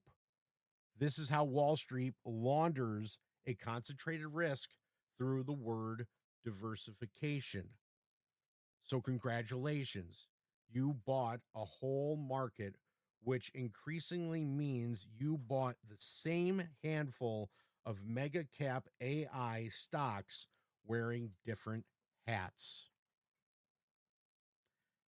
This is the heart of the AI liquidity machine. Big tech funds the startup buys the cloud revenue rises, private valuation rises, paper gains may boost earnings, stock price rises, index weight rises, passive funds buy more, retirement money flows in automatically. Wall Street points at the rising market and says, see, healthy economy. But a rising stock market is not always proof of a healthy economy. Sometimes it's a proof that enough money has been mechanically routed into the right assets to keep the scoreboard green. If the cash economics underneath it do not eventually support the valuation, then the loop turns from miracle to trap. Hence, why they need you to buy it so they can get out of it. That is the whole point of this. That's why the talking heads on TV keep on telling you, buy, buy, buy, buy, buy. Oh, you got to keep on buying because my boss says you need to buy. Because if you don't, their bosses can't get out. That is why fake revenue has to be framed with precision. The phrase has punch, but the defendable argument is stronger. AI cloud revenue may be real in accounting form while still being economically manufactured through circular financing and concentrated customer dependence. In other words, the problem is not that no transaction happened. The problem is that the transaction may not represent independent, durable, profitable demand. Wall Street wants the public to confuse accounting recognition with economic truth. Joker Ape says no. Show us the customer concentration. Show us the funding source. Show us the actual cash profits. Show us whether the AI startup can pay without another funding round. Show us whether the cloud backlog survives if valuations stop rising. Show us whether this is growth or just a very expensive echo. This is what makes the AI boom different from normal technology circles. A healthy technology boom should eventually produce a broad productivity gains, profitable customers, sustainable margins, and independent demand. A financialized boom produce circular funding, concentrated commitments, paper gains, index concentration, and forced passive buying. One creates real economic strength, the other creates collateral. And collateral is what Wall Street needs when the system is under stress. That is why this matters to AMC and GME investors. If mega cap AI valuations create collateral strength, then institutions carry risk elsewhere, gets more breathing room. If the index rises because AI names rise, the system gets more balance sheet cushion. If passive funds keep buying, the machine keeps humming.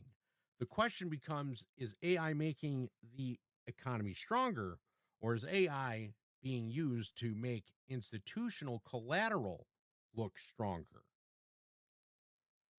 So the conclusion for this section is simple. The AI boom may not be fake because nothing is happening. It may be fake because Wall Street is treating recycled, concentrated financial demand like broad, organic, permanent demand. And AI can be useful and still be a bubble. NVIDIA can sell chips and still sit inside an overinflated system. Microsoft, Amazon, Google, Oracle can book real cloud revenue and still benefit from circular customer financing. OpenAI and Anthropic can be important companies and still represent dangerous, concentrated risk. The problem is not the technology. The problem is financial machines wrapped around the technology. And once that machine is visible, the next section becomes impossible to ignore. Because if big tech can use AI to create revenue loops, paper gains, index strength, and collateral support, then the SpaceX index rule story starts looking less like a separate headline and more like the next liquidity chapter. Creates a massive valuation story. Fast track it towards passive index demand. Turn public investors into forced buyers and call the whole thing progress.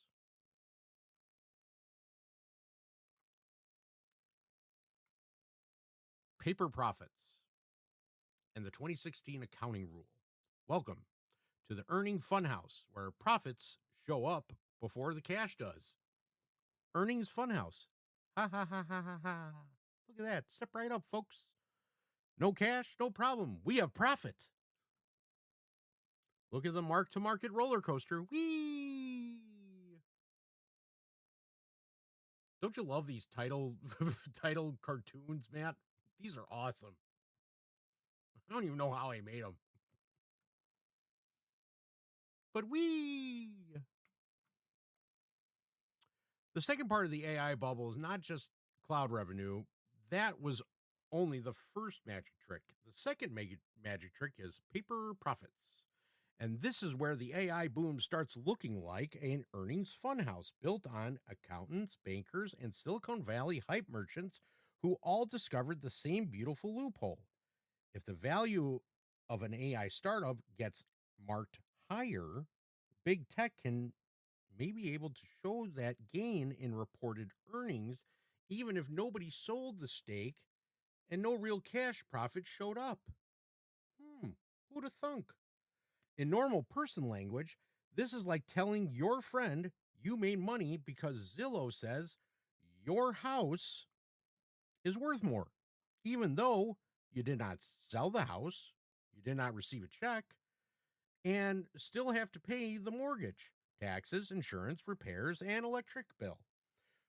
But in big tech world, apparently that kind of profit can help power earnings headlines. Very convenient, very sophisticated, and very, please do not look at the cash flow statement, please.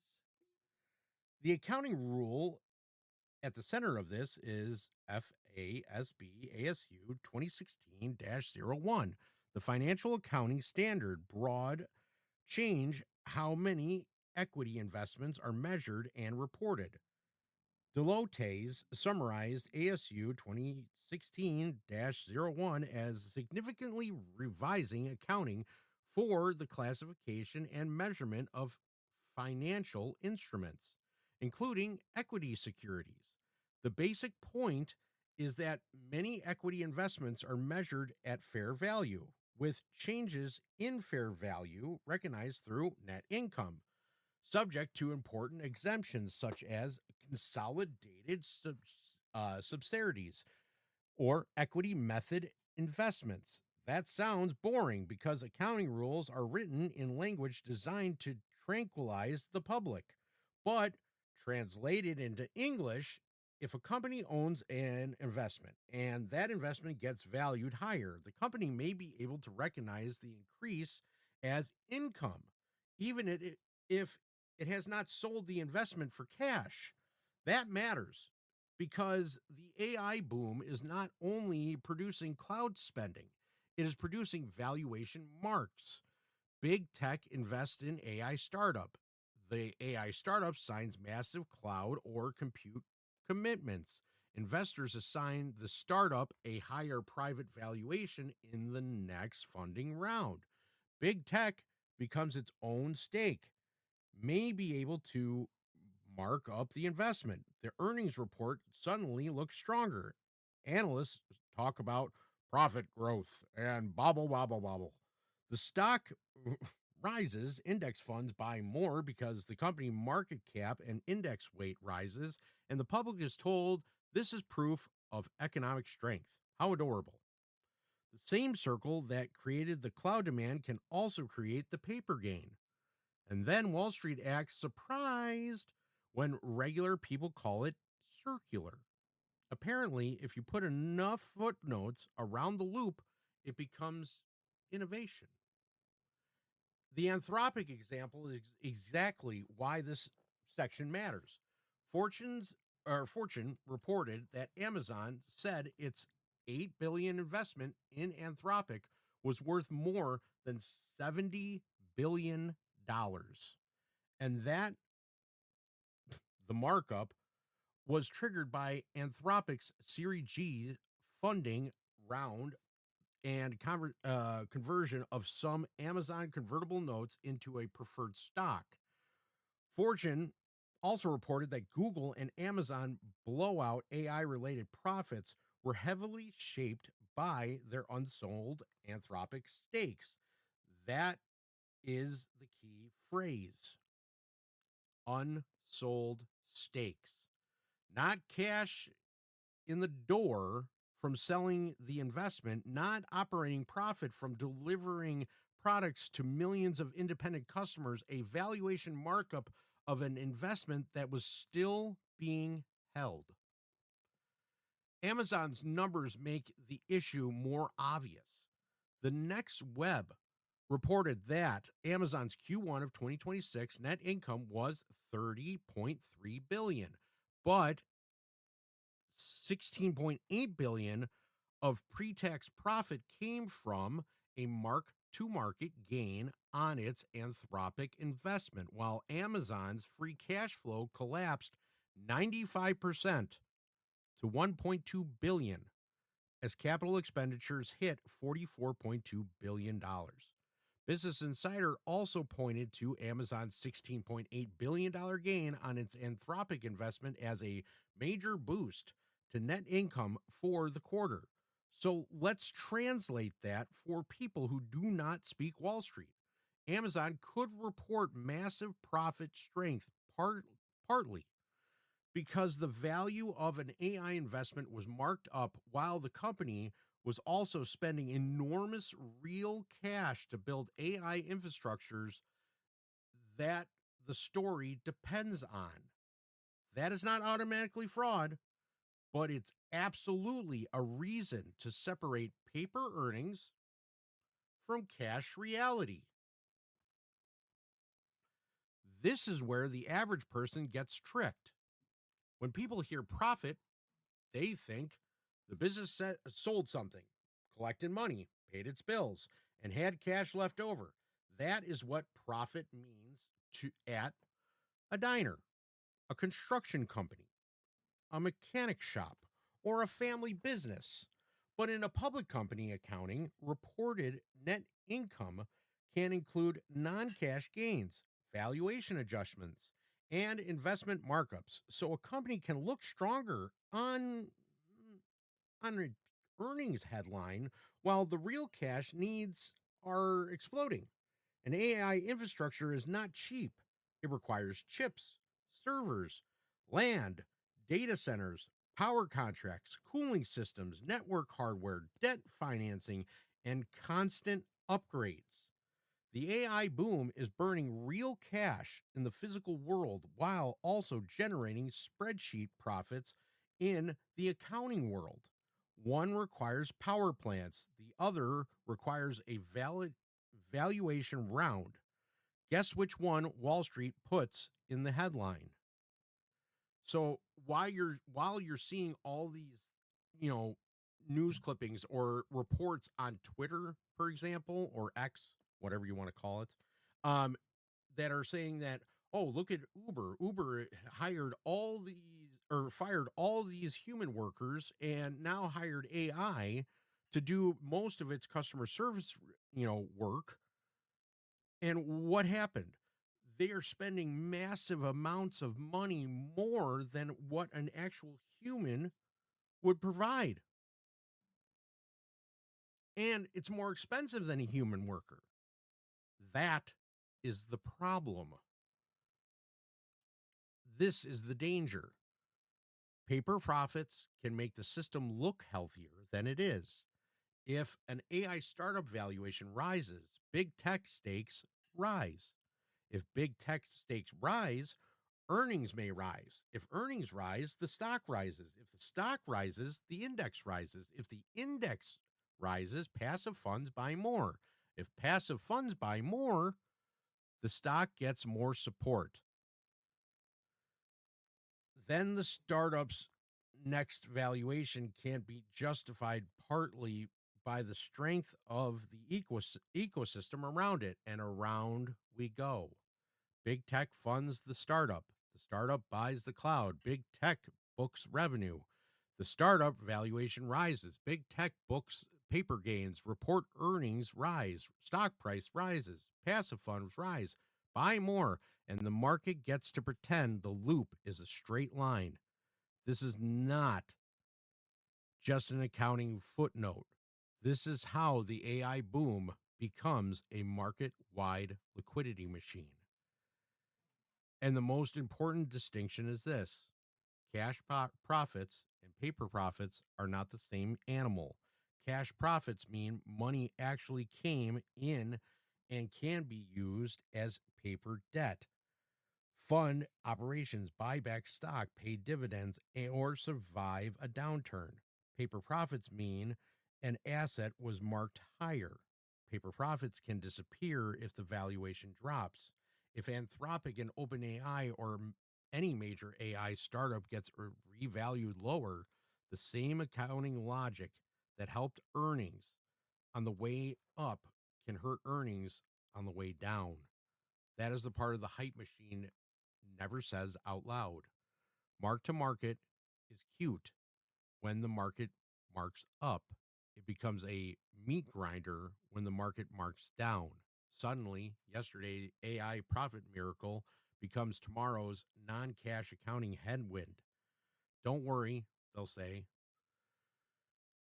And they'll say it calmly on an earnings call, while regular investors wonder why their retirement account just got punched in the teeth.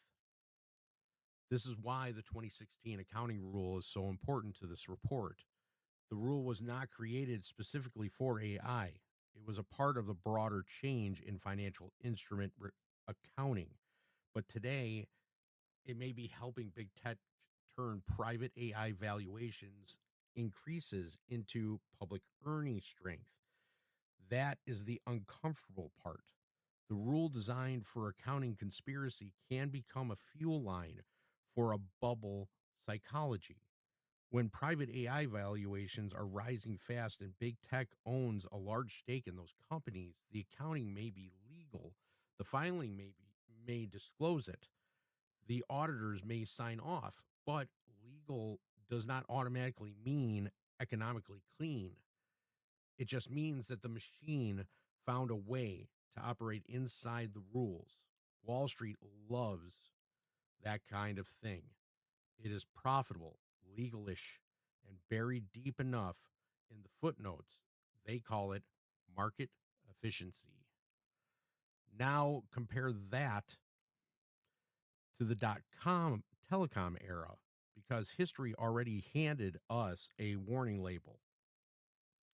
During the early 2000s, companies such as Global Crossing and Quest were scrutinized over telecom capacity swaps transactions where companies exchanged network capacity and booked revenue, raising concerns that the deals inflated sales without proving real end user demand.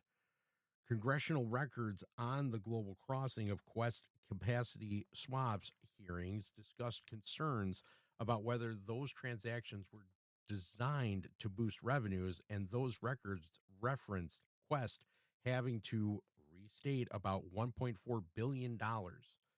The SEC complaint against Quest also described transactions where Quest recognized revenue from capacity sales under questionable circumstances, including a transaction involving Global Crossing.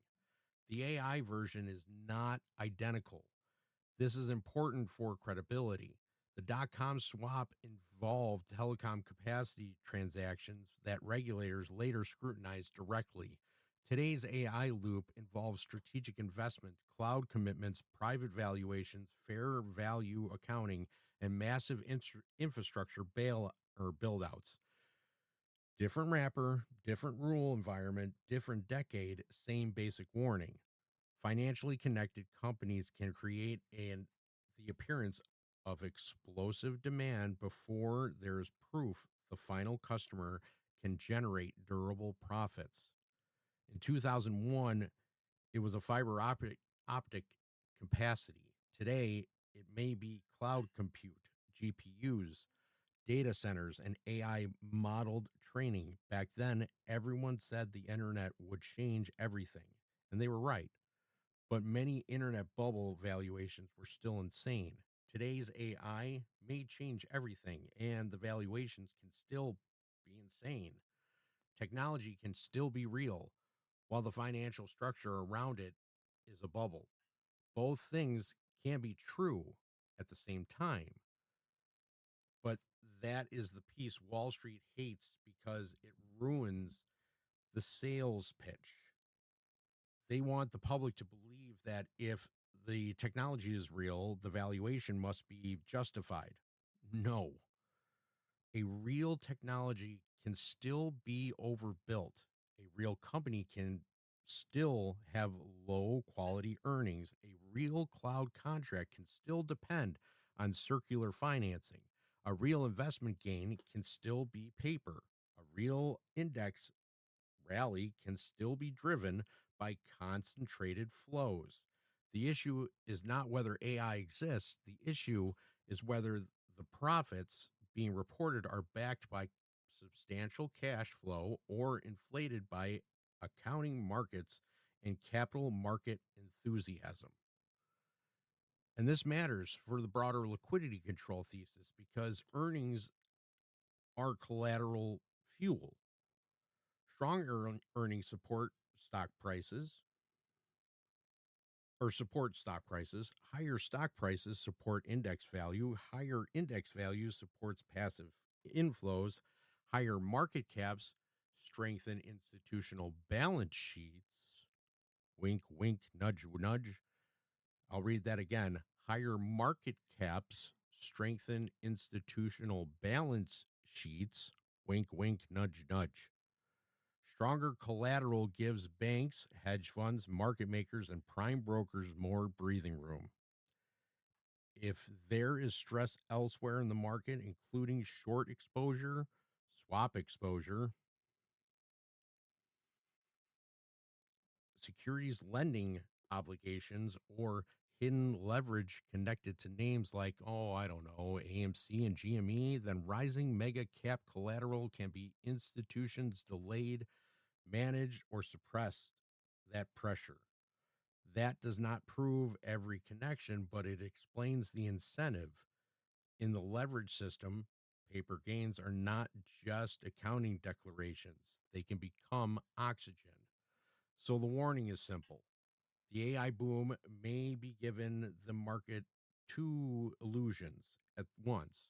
First, the illusion that the broad cloud demand, when some demand may be circular and connected or concentrated. Second, the illusion of massive profit strength when some of the profits may be non-cash valuation gains. So let's put those two together and you get the market that looks powerful on the surface, but maybe more fragile underneath than investors realize. The public sees rising earnings, rising stocks, rising indexes, rising retirement balances. Under the hood, the machine may be depending on the capital hungry AI startup, huge compute commitments, private valuation markups, and passive funds that buy because the index tells them to. That is not normal growth cycle. That is the financial treadmill with the fog machine and the ticker symbol. The final point for this section is this. Paper profits are not fake because accountants invented numbers out of thin air. They are dangerous because the market may treat temporary valuation marks like permanent operating strength. If Anthropic or OpenAI keeps rising, the loop looks brilliant. If AI demand becomes profitable and broad, the bulls get their victory lap. But if private valuation stops rising, if cloud commitments get renegotiated, if compute costs overwhelm revenue, or the investors stop funding the cycle, those paper gains can reverse the AI earning miracle and can turn it into a balance sheet hangover. That is the AI bubble risk in plain English. Big tech may not only be selling picks and a shovel, it may also be financing the miners, looking the miners, spending as revenue, marking up the mine on paper, and then telling the retirement fund to buy more shares because the mountain is obviously full of gold. Maybe there's gold in there, maybe there's not. But when the same people selling the shovel, funding the miner, appraising the mine, and celebrating the stock price are all standing in the same room, retail investors should not be called conspiracy theorists for asking who's holding the map. And that is exactly why the next section matters. Because once you understand how the paper profits can support AI valuation can support index strength, and index strength can support institutional collateral. Now the SpaceX index story becomes no longer looks like a separate headline. It looks like the next act in the same show. Create a mega valuation engineer. The index pathways activate force passive demand and turn public money into liquidity while calling it progress. Hence, SpaceX.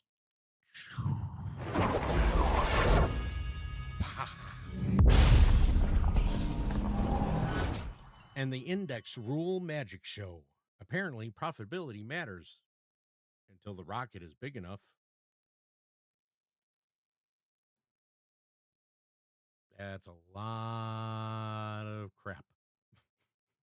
And look, we have an ape. Funny how the rules change right on cue. Matt, you're quiet over there tonight. Ooh-wee.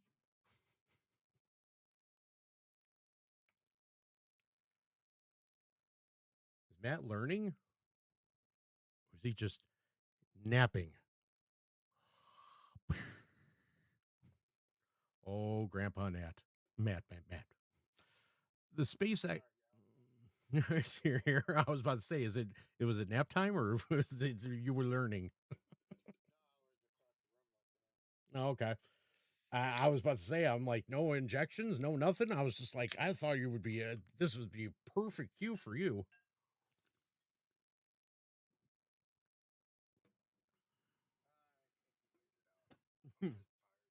I don't blame you. It's a lot of work when what you were doing earlier. The SpaceX story is not just about rockets, satellites, Mars, or another shiny billionaire IPO wrapped in patriotic music and futuristic PowerPoint slides. This is about something much larger and much dirtier. What happens when the rule book suddenly becomes flexible right before one of the largest private companies on earth wants access to public market liquidity? Because let's be honest, when a little guy misses one requirement, Wall Street tells him, sorry, rules are rules. But when a $1 trillion class company backed by the biggest banks, private investors, and institutional money walks into the casino and may want the casino, suddenly the rules start doing yoga, very inspiring, very dramatic, very free market, of course. The S&P 500 is supposed to represent establishment, financial, viable public companies. It is not supposed to be some speculative IPO launchpad where massive private market stories get dumped directly into everyone's retirement account before the public has had time to understand the risk. S&P own S&P's own U.S. index methodology says companies should demonstrate financial viability, including positive GAAP or GAAP earnings in the most recent quarter and positive GAAP earnings across the most recent 4 consecutive quarters. And the methodology also says IPOs should generally trade on eligible exchanges for at least 12 months before being considered for index addition. In simple English, the S&P 500 is supposed to ask 2 basic questions before letting a company into the club. Are you actually profitable? And have you been public long enough for the market to test you? That does not sound unreasonable. That sounds like the bare minimum before a company gets pushed into the benchmark that sits inside pensions, 401ks, ETFs, mutual funds, and retirement portfolios across America. Now here comes SpaceX, and suddenly we're supposed to act like those old standards are just tiny administrative details. Recent reporting on SpaceX IPO filing describes major losses. The Financial Times reported that the SpaceX had a $4.94 billion loss in 2025, while Morningstar reported that SpaceX posted a $4.3 billion net loss in the first quarter of 2026 on $4.7 billion of revenue, with debt of about $29.1 billion through the first quarter. Barron's also reported that SpaceX had a Q1 2026 loss of about $1.9 billion and warned investors to be careful chasing IPO hype. These are not tiny rounding errors. These are not, oops, we bought too many official chairs losses. These are multi-billion-dollar losses attached to a company reporting seeking a historic public market valuation. So the obvious question is simple. If the S&P 500 traditionally requires profitability and public market seasoning, Why is the market suddenly discussing faster index access for giant IPOs right as SpaceX prepares to go public? That is not a conspiracy question. That is a basic market structure question. If a company cannot meet the traditional standards, then either the company waits, proves itself, and earns eligibility like everyone else, or the rule gets adjusted so the company can get access anyway. And when the rule book gets adjusted, investors have every right to ask who benefits from the adjustment. NASDAQ has already moved. Reuters reported that NASDAQ new NASDAQ 100 rule, effective May 1st of 2026, includes a fast entry process for newly listed large cap companies. Under the process, NASDAQ can evaluate a new listing by ranking its market capitalization on the 7th trading day. And if the company would rank within the top 40 index members and meet other eligibility criteria, it can be fast-tracked into the NASDAQ 100 after the 15th trading day. NASDAQ's own FAQ confirms that starting May 1st, fast entry candidates ranked in the top 40 and meeting applicable eligibility criteria may be added to the index after 15 trading days. 15 trading days, not 15 months, not a full year of public market price discovery, 15 trading days. Apparently, that is now enough time for the market to fully digest a company's valuation, risk factors, governance structure, float, liquidity, debt, business model, and multi-billion-dollar losses. Amazing. Just amazing. Wall Street can barely settle a customer service dispute in 15 days, but apparently it can decide whether a historic IPO belongs in one of the most important indexes in the world. To the average person, this may sound technical, but it's not. Index inclusion is not just a trophy. It is not a ceremonial ribbon. It is some harmless congratulations, you made it moment. Index inclusion creates demand. When a company enters the NASDAQ 100 or the S&P 500, funds that track those indexes often need to buy the stock. ETFs, mutual funds, pensions, target date retirement funds, benchmark tracking institutions, all of them may need exposure because their job is to follow the index. They are not necessarily buying because they studied the balance sheet and personally believe the valuation is fair. They are buying because the index methodology tells them to. That is why index inclusion is liquidity. It turns a company from something investors may choose to buy into something huge pools of passive money may be required to own.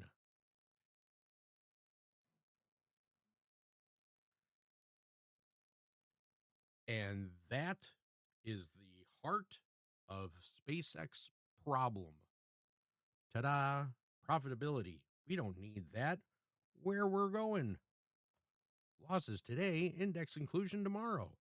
Step right up. No profits, no problem. The real problem. Rules bend, liquidity flows, public pays. Ignored, overridden. If SpaceX goes public at a massive valuation and is fast-tracked into a major index, then public market demand may not be purely organic. It may be mechanically created. Passive funds do not get to sit around and say, this company has serious losses, heavy debt, unusual governance, limited float, and valuations that look like it was assembled in a fever dream. So maybe we will wait. No, if the index says buy, they buy. That means retirement money, pension money, ETF money, and broad market fund money can be pulled into the trade whether the average investor understands the risk or not. How convenient. Private investors get years of upside in a private market, then public investors get invited to the party right when the early crowd wants liquidity. Nothing says efficient markets like handing the check to the people who never got to see the menu. This is why the rule timing matters. If SpaceX had to trade publicly for a year, reported quarterly results, deal with market scrutiny, prove its earnings quality, establish a stable float, and show whether its valuation holds up outside the private market echo chamber, then investors would have more information. There would be time for analysts to challenge the numbers, for short sellers to test the story, time for institutions to debate valuation, time for lockups to expire, and time for the public to see how the company behaves as an actual public security. But fast track pathways compress that process. It reduces the time between IPO hype and forced index demand.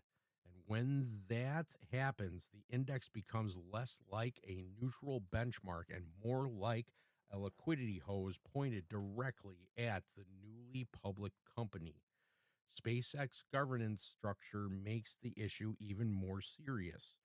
Reuters reported that SpaceX IPO filing shows Elon Musk control and vision as a major part of the investor interest, while Barron's report that Musk controls about 85% of the voting power through super voting shares. That means ordinary public shareholders could be asked to provide liquidity and valuation support while having very limited control over the company's direction. Again, very inspiring. Public investors get the risk, insiders keep the control, and the index fund gets told to press the buy button because the methodology says so. This is not an argument that SpaceX is worthless. SpaceX is clearly important. Starlink is a major business. Reusable rocket changes the launch industry. The company has real technology, real revenue, real strategic value, and real national security importance, but that is exactly why the analysis has to be serious. A company can be important and still be overvalued. A company can be innovative and still hold unprofitable. A company can build real rockets and still be used as a financial liquidity vehicle. Those things are not mutually exclusive. Wall Street loves to act like criticism of valuation is criticism of the technology itself. That is nonsense. The question is not, does SpaceX do real things? The question is, should a loss-making, tightly controlled, historically private company be given rapid access to force passive demand through major indexes before the public market has had a meaningful chance to price the risk? That question has become even more important when you understand who benefits. Early private investors benefit because index inclusion can support demand and valuation. Banks and underwriters benefit because the successful IPO means fees, prestige, and future business. Institutions with pre-IPO exposure benefit because public market liquidity can help them monetize positions. SpaceX benefits because a strong public valuation creates a powerful currency for financing, acquisitions, compensation, and collateral. Index providers benefit because adding the biggest market names keeps their benchmark relevant and attractive. And passive funds do what passive funds do. They buy what they are told to buy. The public, meanwhile, gets to absorb whatever risk the private market no longer wants to hold alone. Beautiful system, very balanced, very for the investor. This is where the phrase forced liquidity matters. Forced liquidity means money moves not because investors freely choose the risk after independent analysis, but because the structure of the market channels money into the asset. If SpaceX enters a major index quickly, it does not need every investor to believe in the valuation. It just needs the index machine to activate.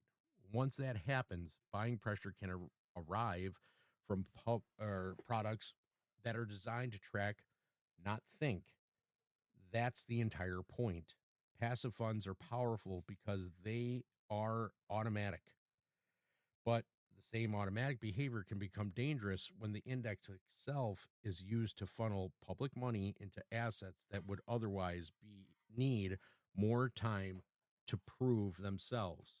And this is where SpaceX story connects directly into the broader liquidity control thesis. In a normal market, a company's price should be discovered through a battle between buyers and sellers. Bulls argue the company is undervalued. Bears argue it's overvalued. Analysts debate cash flow, margins, debt, governance, growth, and risk. But when the index inclusion happens quickly, especially for a massive company, the scale tilts. Mechanical demand enters the market. That can stabilize price, support valuations, and create collateral value. A higher value public or higher or a high value public SpaceX scrutiny could become a new institutional asset that banks, funds, and prime brokers can hold, finance, lend against, and use inside the broader collateral system. In other words, it's not just a stock, it becomes a piece of financial infrastructure. And that is why AMC and GME investors should care. The connection is not that SpaceX is directly shorting AMC or GME. The connection is collateral. Heavily shorted stocks sit inside the system of margin, swaps, securities lendings, options, prime brokerage, and hidden leverage. If institutions are carrying pressure from short exposure or derivative exposure, they need strong collateral somewhere else. Rising mega cap assets help. A massive AI driven tech rally helps. A fast track SpaceX IPO with index demand could help. The system does not necessarily need to close the dangerous trade if it can inflate enough collateral around it to keep the trade contained. That is the real game. It's not always about fixing the problem. Sometimes it is about building a bigger cushion so the problem does not explode today. So when people ask, why do you care about SpaceX index rules if this show is about AMC and GME? The answer is simple, because markets are connected through liquidity. The same institutions that short, lend, hedge, swap, finance, collateralized positions do not live in separate universes. They operate inside one giant balance sheet machine. If that machine needs fresh collateral, then a massive IPO with fast index access is not just a tech event. It is the pressure release valve. It is a way to create a new pool of market value, attract forced passive buying, support institutional balance sheets, and move risk into public portfolios. The most important question is not whether SpaceX deserves to exist. It's whether the rockets are impressive or whether the long-term vision is exciting. The most important question is this: are index rules being updated to reflect a changing market, or are they being redesigned to deliver liquidity to specific companies and institutions at the exact moment that liquidity is needed? Because if profitability, seasoning, and public market testing are important when ordinary companies apply for index inclusion, but suddenly negotiable when a company is big enough, then the index system is not neutral. It is selective. It is political. It is a financial engineering dressed up as mythology. And that is the smooth bridge into this next section. Once you understand how SpaceX could become a forced liquidity event, the AMC GME connection becomes much easier to see. The question is no longer just who's buying SpaceX. The question becomes, what does that buying support? Whose collateral improves? Which institutions benefit? And how does that liquidity help keep pressure contained elsewhere in the market? Because when Wall Street starts bending rules to create new liquidity pools, retail investors should stop clapping for the rocket launch and start asking who is standing under the booster when the flames come down.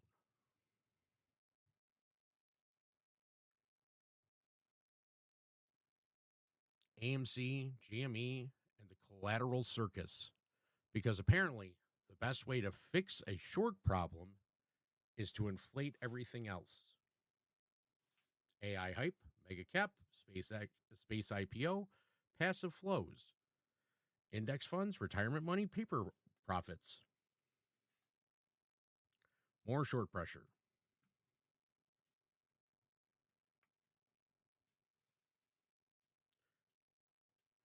Matt, what do you think? Pretty good argument, huh? As you listen from across the room.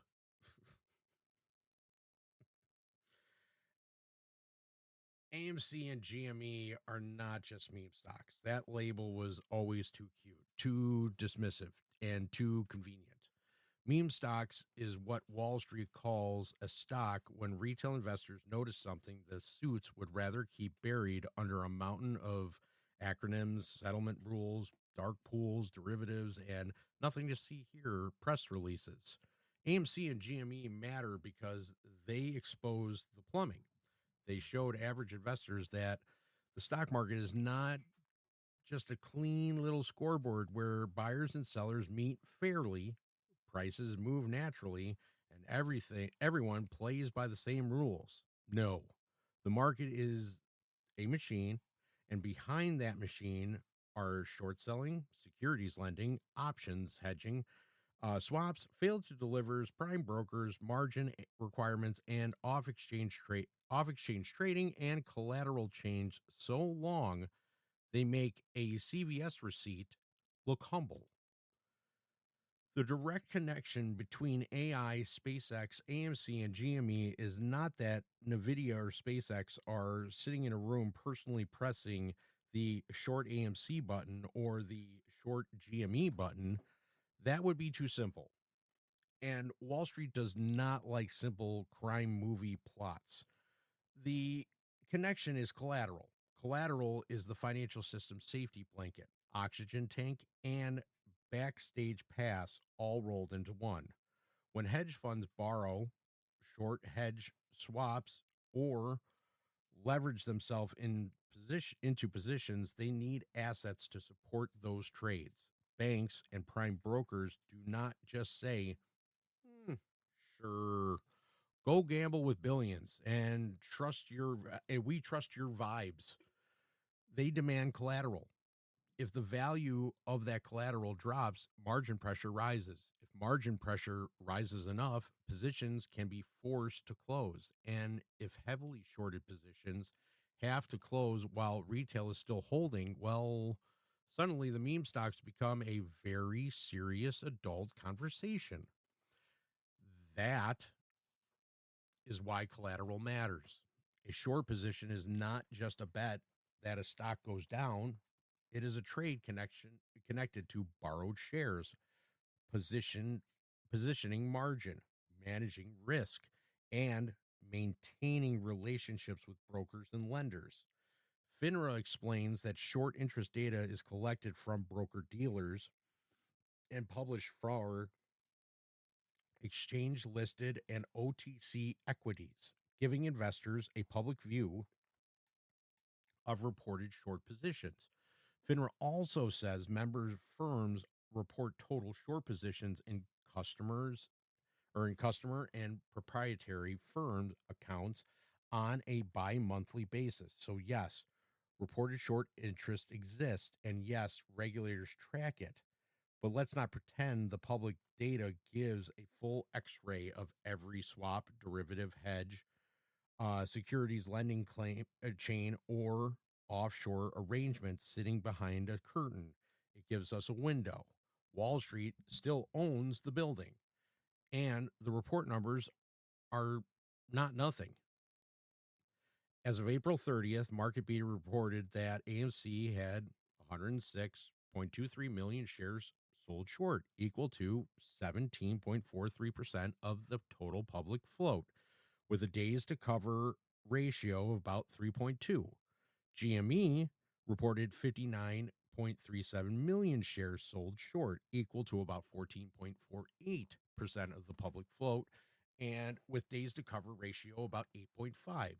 Those are reported short interest figures, not secret synthetic positions, not swap exposure, not trust me bro numbers. Reported public already enough to show that these stocks still carry meaningful short pressure after years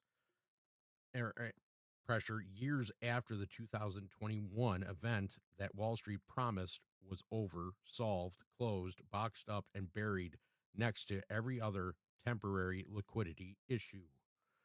Now remember that the SEC itself said that GME is in its staff report on January 21st, market events, that the SEC staff observed that GME was the only stock it saw in January's 2021 with short interest greater than shares outstanding. The report also noted that the short interest over 50% was rare, and that short interest above 90% had only been observed a few times before, mainly in 2007 and 2008. That is not some random internet theory. That is the SEC acknowledging that GME's short interest was historically extreme. So when retail investors say AMC and GME exposed a structural weakness, they are not investing the idea out of thin air. The market already had a documented pressure point. The question is whether the pressure was truly released or whether it was moved, hidden, hedged, rolled, swapped, or buried inside more complex plumbing. This is where the failed to delivers enter the conversation. And yes, the name sounds like something a delivery company would use when it loses your package. But in market terms, a failed to deliver means a security that was not delivered by settlement date. The SEC publishes failed to deliver data showing ticker, CUSIP price, and total fair balance records in the NSCC's continuous net settlement system. The aggregate across NSCC members, the SEC regulation SHO, was designed to address potentially problematic failure to delivers, and the SEC says the locate requirement is intended to reduce situations where the stock is unavailable for settlement before a short sale is executed. Translation for normal humans: the system knows failures can happen. The rules are supposed to reduce them, and regulators collect data because settlement failures matter. But here's where the public gets the Wall Street magic trick. Retail sees the stock being heavily shorted, routed off exchange, hit with repeated selling pressure, and surrounded by complex derivatives. Then retail asks how much hidden exposure is really out there, and Wall Street responds with the financial equivalent of a smoking bomb. Everything is properly reported. Wonderful. Same industry that brought us 2008, Archegos, FTX exposure, meme stock trading restrictions, and transitory everything. Would like everyone to stop asking questions because the spreadsheet says calm down. Very comforting. Maybe next they can call us leverage or tell us leverage is safe because the font is professional. The collateral connection is the key to understanding why AI and SpaceX matters to AMC and GME investors. If the hedge fund, bank, market maker, or prime broker has risky exposure tied to shorted stocks, it does not only need the shorted stocks to go down, it needs enough balance sheet strength to survive. If the shorted stock does not go down, it needs collateral, it needs liquidity, it needs assets. It can borrow against, pledged, financed, repoed, margined, and used to offset risk.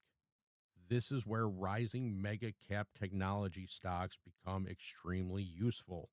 A rising NVIDIA market cap does not just make tech bulls happy. It strengthens indexes. It supports ETF values.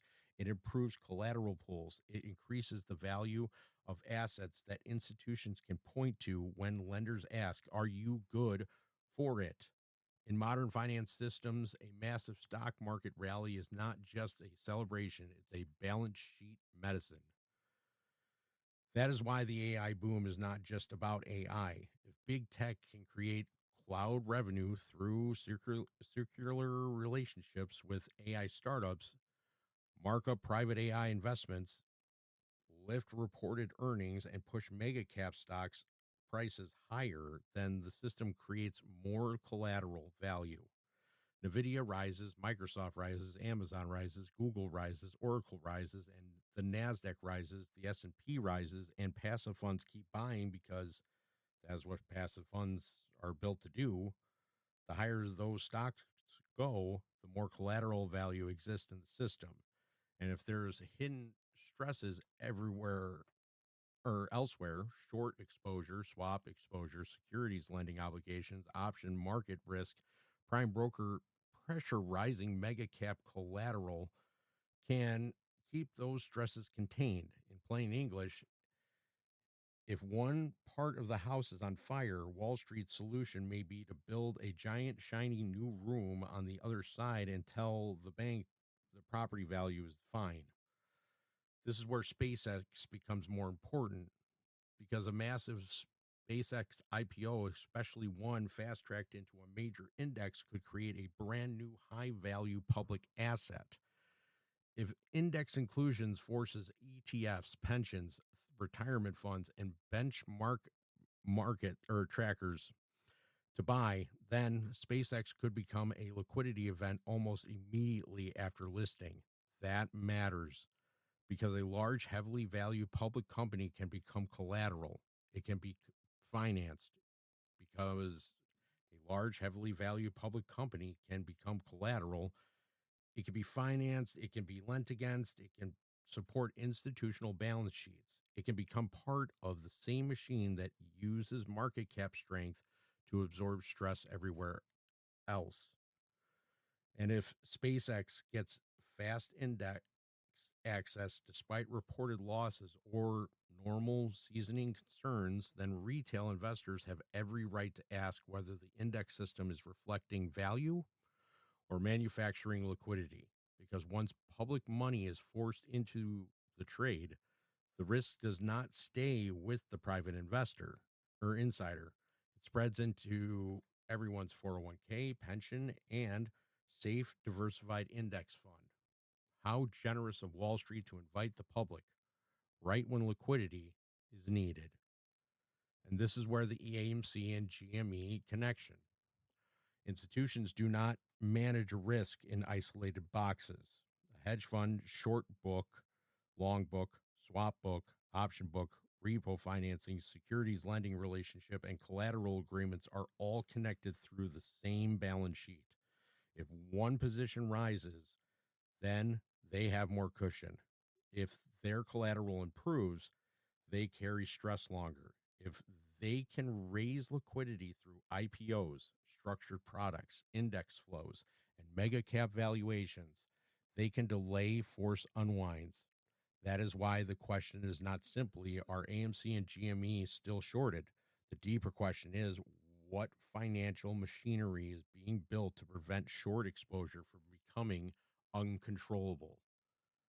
Think of it like a household drowning in debt. If the family owes money everywhere, one way to solve the problem is to actually pay down the debt. Another way is to get the house appraised higher, open new lines of credit, refinance, borrow against inflated assets, and keep making minimum payments while pretending everything is fine. Wall Street loves option 2. It is practically a business model. If AMC and GME represent pressure on one side of the system, then AI market cap valuations and SpaceX index liquidity may represent the new appraisal on the other side. Higher asset values create more room to breathe. More room to breathe means more time to avoid closing painful positions. More time means more chances to shake out retail, dilute narratives, distort price discovery, and wait for attention spans to die. That is not market health. That is a delay dressed up as stability. And let's talk about the off-exchange trading and short sale volume, because AMC and GME investors have watched for years as huge portions of trading activity happen away from traditional lit exchanges. FINRA daily short sale volume files provide aggregated short sale volume for trades executed and reported through reporting facilities. The alternative display facility, or the OTC reporting facility, during normal market hours. In other words, regulators know that short sale activity is not just something happening on one clean public exchange board. It is routed, reported, aggregated, and fragmented across the market plumbing. That fragmentation matters because when price discovery is split across lit exchanges, dark pools, wholesalers, internalizers, and off-exchange venues, retail investors naturally ask whether the display price is the true market price or just the price allowed to survive the routing machine. Now, to keep this report credible, we need to be clear. Reported short interest fails to deliver, and short sale volume do not automatically prove a hidden synthetic short position. They do not prove that every red candle is manipulation, but they absolutely justify scrutiny. They justify asking why heavily shorted retail-owned names remain under pressure while the system simultaneously builds massive new liquidity engines through AI valuations and potential SpaceX index inclusion. They justify asking why the passive investor money is being funneled into the same mega cap assets that strengthen institutional collateral. They justify asking whether market structure rewards the institution that can create the collateral elsewhere, while retail is trapped debating whether a stock price reflects a real supply and demand. That is why AMC and GME holders should not look at AI and SpaceX as unrelated headline stories. They are part of the same financial environment.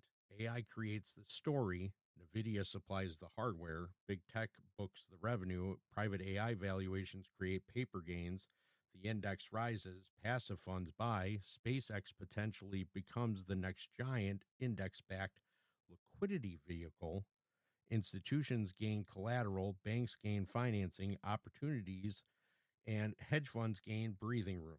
Prime brokers gain more comfort, and the retail investors are told once again that everything is normal, everything is rational, and the market is efficient.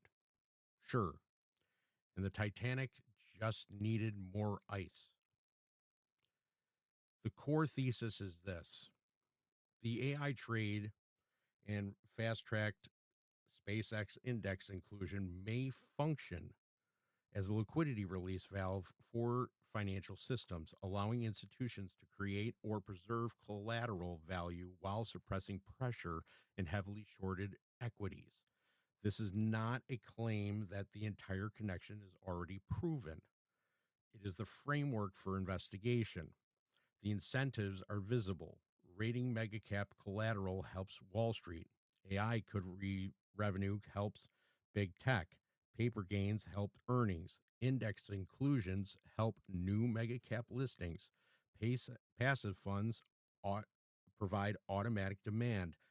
Banks and hedge funds benefit from liquidity and balance sheet support.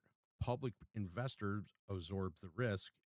That is not a wild theory. That is how incentives work when the system is built around collateral, leverage, and forced flows. So the question for AMC and GME investors is no longer only what is the short interest. That question still matters, but it's not enough. The bigger question is what keeps shorts alive? What keeps margin calls from happening? What keeps prime brokers comfortable? What keeps banks from forcing the issue? And what new assets are being inflated, listed, indexed, financed, and pledged to keep the machine running? Because if the answer is AI megacap and fast-tracked trillion-dollar IPOs, then the market is not just discovering value, it's manufacturing oxygen. And that leads directly into the final conclusion of this report. This is not about hating technology, rockets, AI, or innovation. It's about asking whether public markets are being engineered to create liquidity for institutions while retail investors are told to stop asking questions. It is about whether the same system that struggled with AMC and GME is now building bigger collateral pools to avoid dealing with unsolved short risk pressure. And it is about whether the average investor retirement money is being used as fuel while Wall Street pretends the fire is under control. Why so serious? Joker Ape's final word. Welcome to the free markets, where the house sets the rules, changes the rules, sells you the risk, and still calls you dumb money. My final word is this. The AI boom and the SpaceX index story do not look like random events. In my opinion, they look like two different doors into the same building, and that building is called liquidity engineering.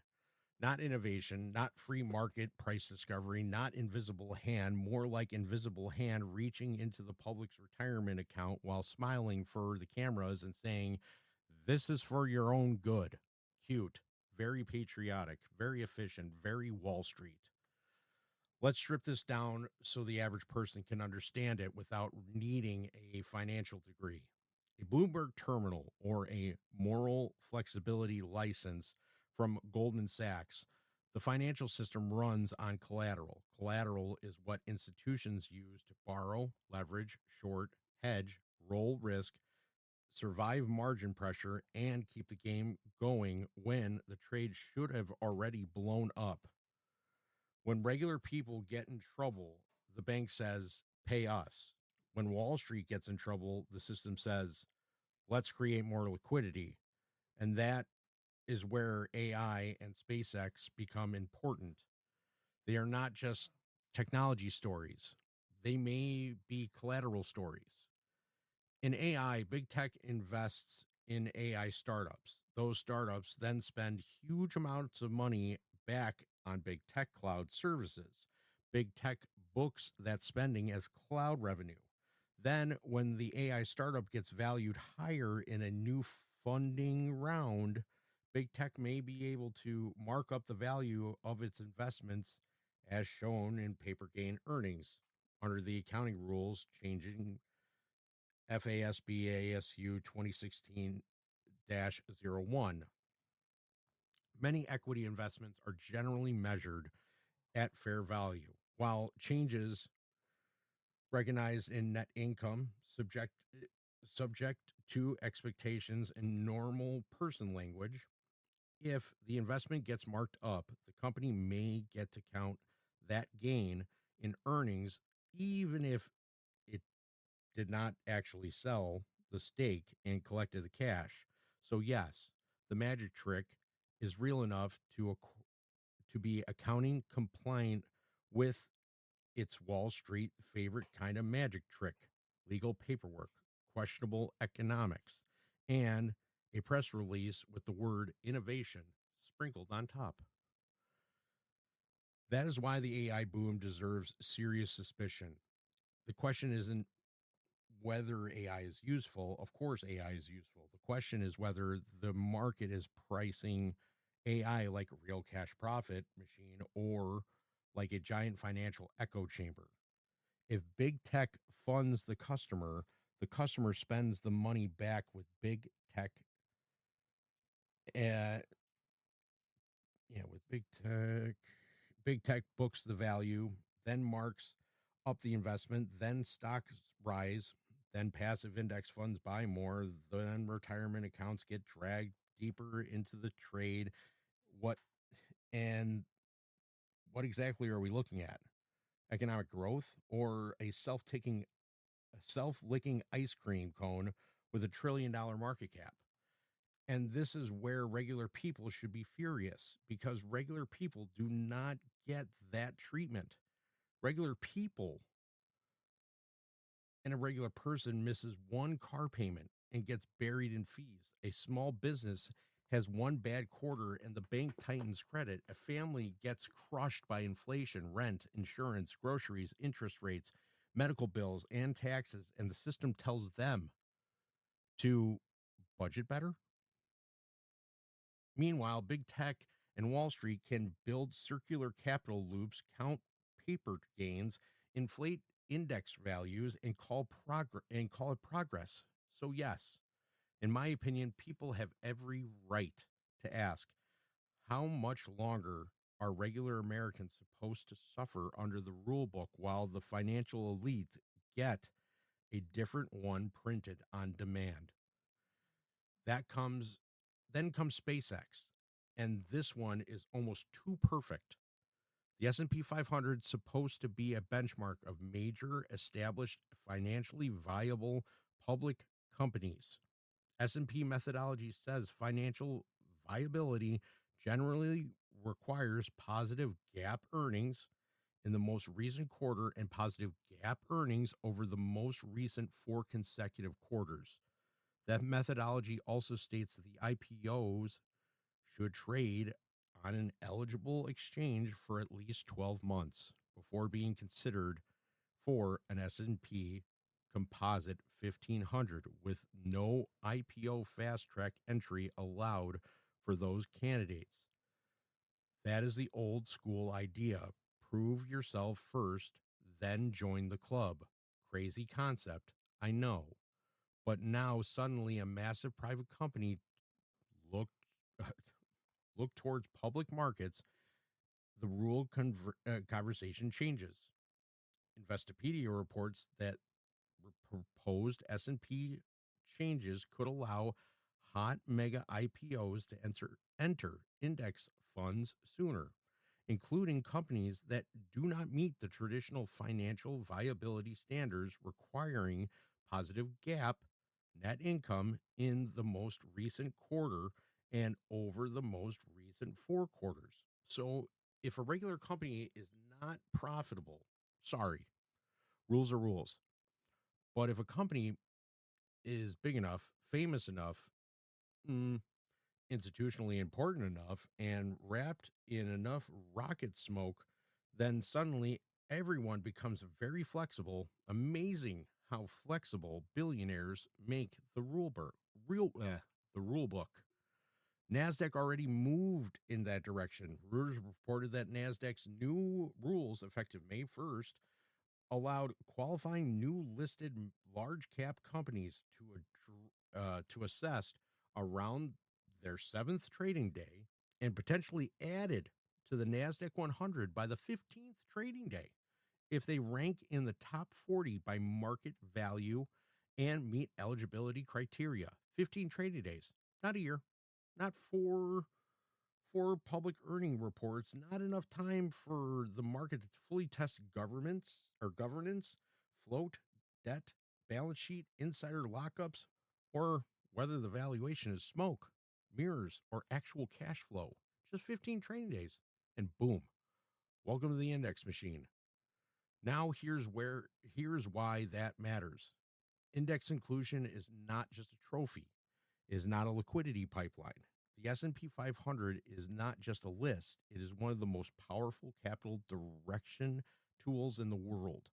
Legal scholarship has described the S&P 500 as a widely used to direct capital through passive investing, benchmark portfolios, and elevate performance.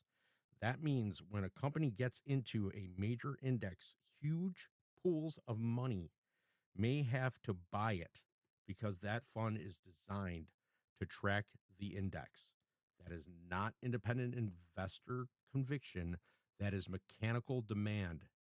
That is forced buying, where wearing a nice ETF wrapper. So my opinion is this: if SpaceX or any massive loss making IPO gets a special faster route into the major indexes, then we are not just watching a company go public. We are watching a private market risk potentially get transferred into the public retirement money at high speeds. Early investors get liquidity, bank get fees, institutions get a new collateral asset, passive funds get orders, regular people get exposure, whether they understand it or not. And the investment works, Wall Street calls itself a genius. If it blows up later, regular people get told markets involve risk. Of course they do, especially when the risk is gift wrapped and mailed in your 401k. This is where AMC and GME come back into the room because the connection is collateral. AMC and GME showed that market plumbing can be stressed. The SEC staff report on January 21st event said GME was the only stock it observed in January of 21 with a short interest greater than shares outstanding. And it noted that the short interest above 50% was rare. That is not a meme. That is not a Reddit hallucination. That is the SEC acknowledging that GME had an extreme short interest situation. FINRA also publishes short interest data collected from broker dealers, and FINRA Rule 4560 requires member firms to report short positions twice a month. So yes, short exposure is real, tracked, and systemically relevant. Failed to delivers are also real. The SEC publishes failed to delivers and explains that total failed to delivers represent an aggregate net balance of shares that failed to be delivered as a settlement date, recorded in NSCC's continuous net settlement system. That does not automatically prove every hidden short theory, but it proves settlement failures are real enough issue for the SEC to track and publish. Regulations show exists because failure to delivers and abusive short selling practices are not imaginary. They are part of the market plumbing. So here is the Joker Ape's opinion. The real crime, like behavior, is not always one cartoonish villain breaking one obvious law in a one dark room. The real damage often happens through a system that is technically allowed, professionally documented, and morally rotten. Rules get bent, risk gets transferred, retail gets mocked, passive money gets harvested, collateral gets inflated, losses get hidden behind leverage, and when people like us ask questions, we get called conspiracy theorists by the same industry that somehow needs bailout, emergency liquidity, trading halts, rule changes, exemptions, and temporary measures every time its own casino catches fire. That is why this is bigger than AMC, bigger than GME, bigger than Nvidia, bigger than SpaceX. This is about whether public markets still serve the public or whether they have become a giant liquidity transfer machine for institutions. If big tech can finance AI demand, book the revenue, count paper gains, lift stock prices and ride index flows higher, then the market is not clean price discovery. If a massive IPO gets fast tracked into indexes despite normal profitability and seasoning concerns, then indexes are not neutral benchmarks. And if those rising mega cap assets strengthen institutional collateral while heavily shorted stocks remain pressured, then every retail investor should be asking the same question. Is the system solving the risk or just building walls around it so public cannot see the smoke? And yes, regular people are tired. Tired. Tired of paying more for food while corporations report record strength. Tired of rent rising while Wall Street buys houses. Tired of working harder while retirement accounts get shoved into the same concentrated mega cap trades. Tired of being told inflation is their fault. Wages are too high, benefits are too expensive, and speculation is dangerous unless, of course, the speculation is being done by institutions with access to private deals, index machines, derivatives, and emergency liquidity. When regular people organize, it's called a frenzy. When institutions coordinate through banks, indexes, financing agreements, and strategic partnerships, it is called market structure. Funny how that works. So when will the regular people finally stand up? In my opinion, the stand up is when they understand the machine, not when they are angry for one day, not when one stock runs, not when one headline drops. Not they stand up when they realize the problem is structural. They stand up when they stop accepting Wall Street's labels. They stand up when they understand that passive investing can still be used actively by a system to direct their money. They stand up when they ask who benefits from every rule change, every index adjustment, every liquidity facility, every bailout, every temporary exception, every Sun methodology change or update, and every narrative that tells them to stop looking behind the curtain. And let me be clear, the battlefield here is information, accountability, and public pressure. This is not about violence. This is not about reckless action. This is about shining a floodlight on a table where the under the table deals are being made. This is about asking better questions than the financial media is willing to ask. This is about refusing to let complexity become a hidden place for injustice. This is about demanding that markets meant for the public not be engineered behind closed doors to protect the private few. So yes, Security James, aka Joker Ape, is ready to bring this to the battlefield of facts, the battlefield of filings, the battlefield of market structure, the battlefield of show me where the money came from, where it went, who booked it as revenue, who marked it as profit, who got index liquidity, and who used it as collateral, and who got left holding the bag. Because that is the question they do not want regular people asking. They want us arguing over memes while they rewrite the rules. They want us laughing at each other while they move trillions through passive products. They want us focused on price candles while they focus on collateral. The final question for the AMC Ape Cage show is this. Are we watching real economic growth? Are we watching Wall Street build new liquidity engines to keep the old short risk machine alive?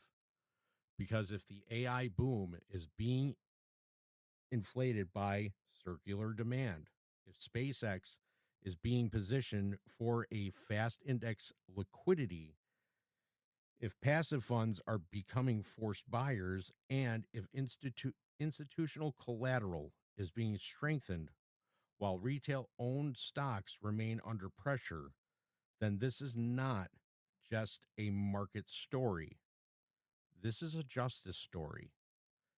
And my final opinion is this: regular people should not have to suffer under a market where the powerful can fund their own demand, mark their own paper gains, change their own index pathways, and then use public retirement money as liquidity while calling everyone else dumb money.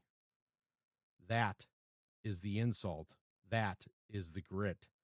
That is the crime behind the curtain, not necessarily a crime already proven in court, but a system so tilted, so polished, and so protected that it behaves like injustice, even when dressed in compliance language. That is the investigation. That is the warning. That is the reason AMC and GME investors should care. And that is why this report does not end with trust the market. It ends with a challenge. Follow the collateral, follow the rule changes, follow passive flows, follow who gets liquidity and who gets risk. Then ask yourself one thing: if this system is so fair, why does it need so many tricks to survive?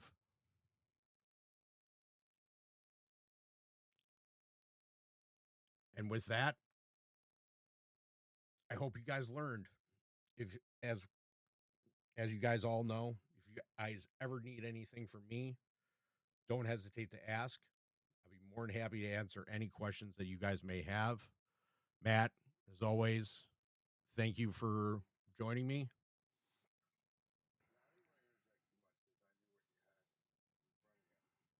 It was good.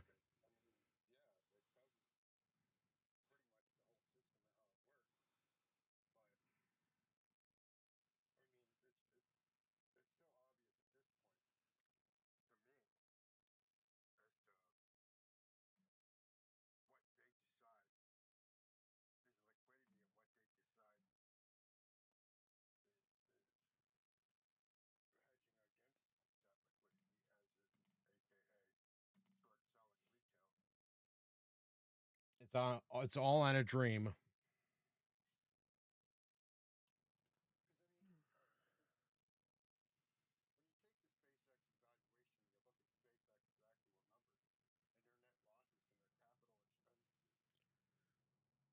Mm-hmm.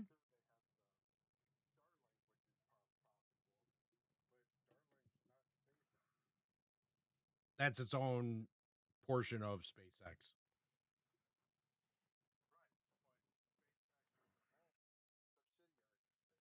Correct. Losing money. Yeah. Shit ton.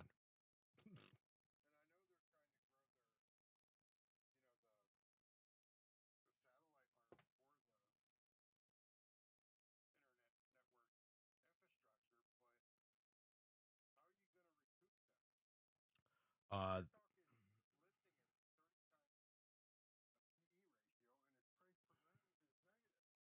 Imagine if they go ahead and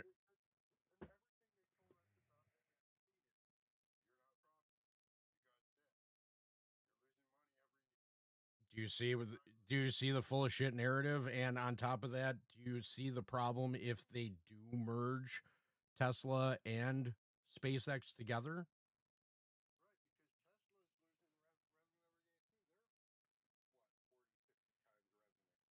Exactly.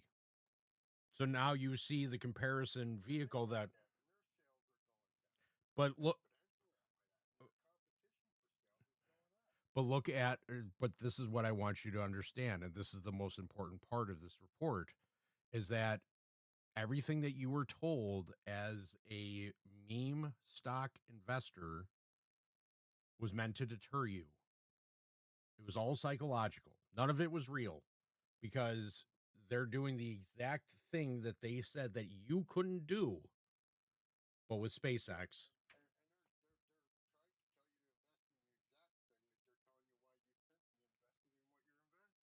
Correct.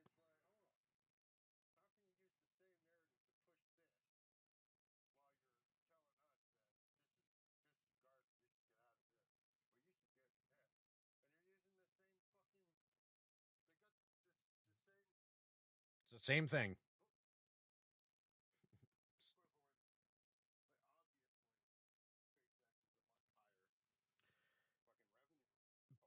But it's not even. But it's not. There's no revenue. There's no profit. It's a loss. It's a huge loss, and not showing any type of inclusionary rules that actually justifies its inclusion. None. So no, what it is that it basically proves it.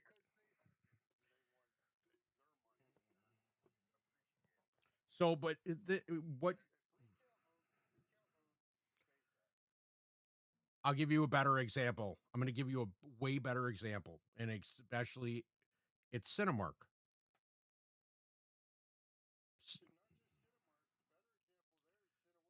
Well, that's what I'm saying. Cinemark. Well, yeah, I know, but Cinemark and Cineworld are the same.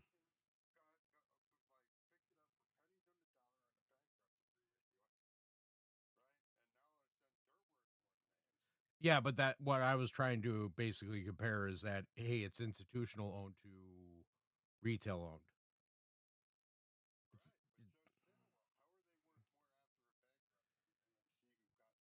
But that's my point. That's my point. Is that it's institutional owned, not retail owned.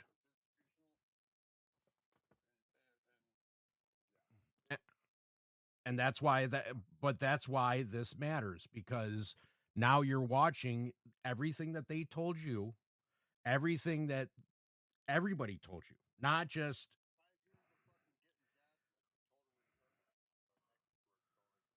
correct. And that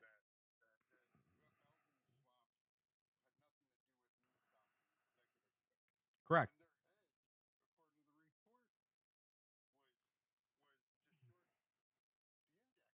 That's why I added this specifically to the report, because it shows everything, and it shows that your regulators, your government, your everything has never been for you, which meant it didn't.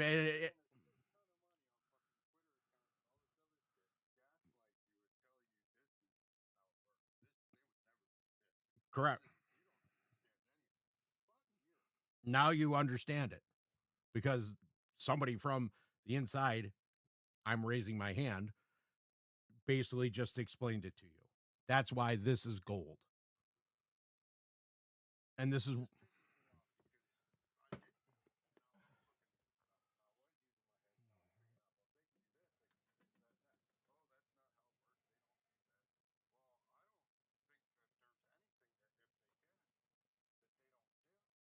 now you.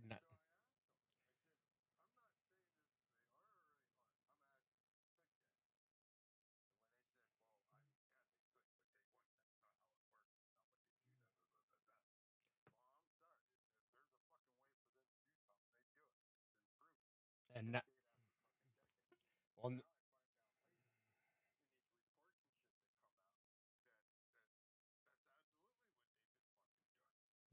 now you have the see, but now you have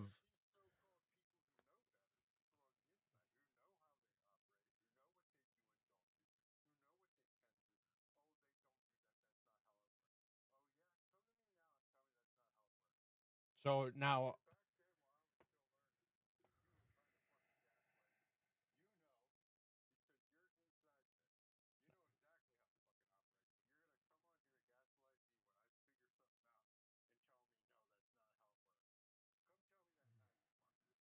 I mean, I'm happy I could oblige, because it's what they're doing is not it's wrong.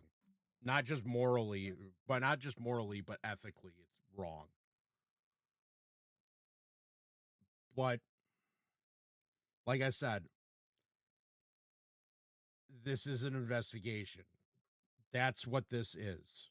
And what you guys now need to do is, as I said, follow the collateral, follow the rule changes, follow the passive flows, follow who gets liquidity and who gets the risk. That's the important part, because you need to find that stuff out. And if you haven't noticed that from the last report to this report, I've told you exactly where you've needed to look. And keep on looking at those spots, because those are what they don't want you to find. That's where it's at.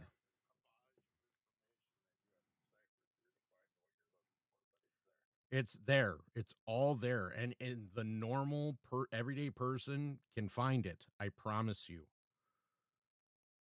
But I'm telling you where it is.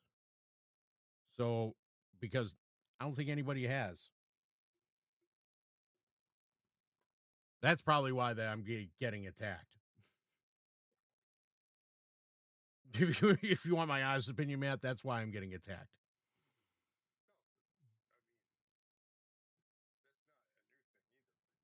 No, but that's, yeah, I mean, they're going as full bore as they possibly can. But Matt, like I said, as always, thank you for always joining me. But I'm going to let you guys go out with words of wisdom. And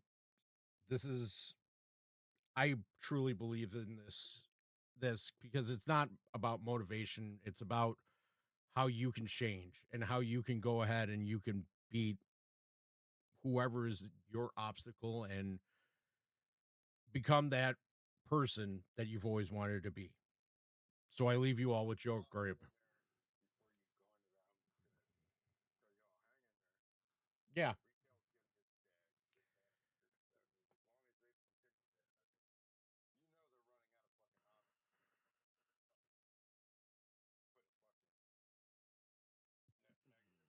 Mm-hmm.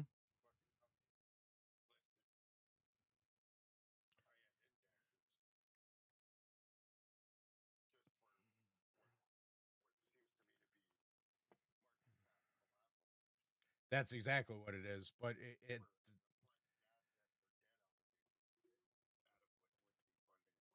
just for, ju-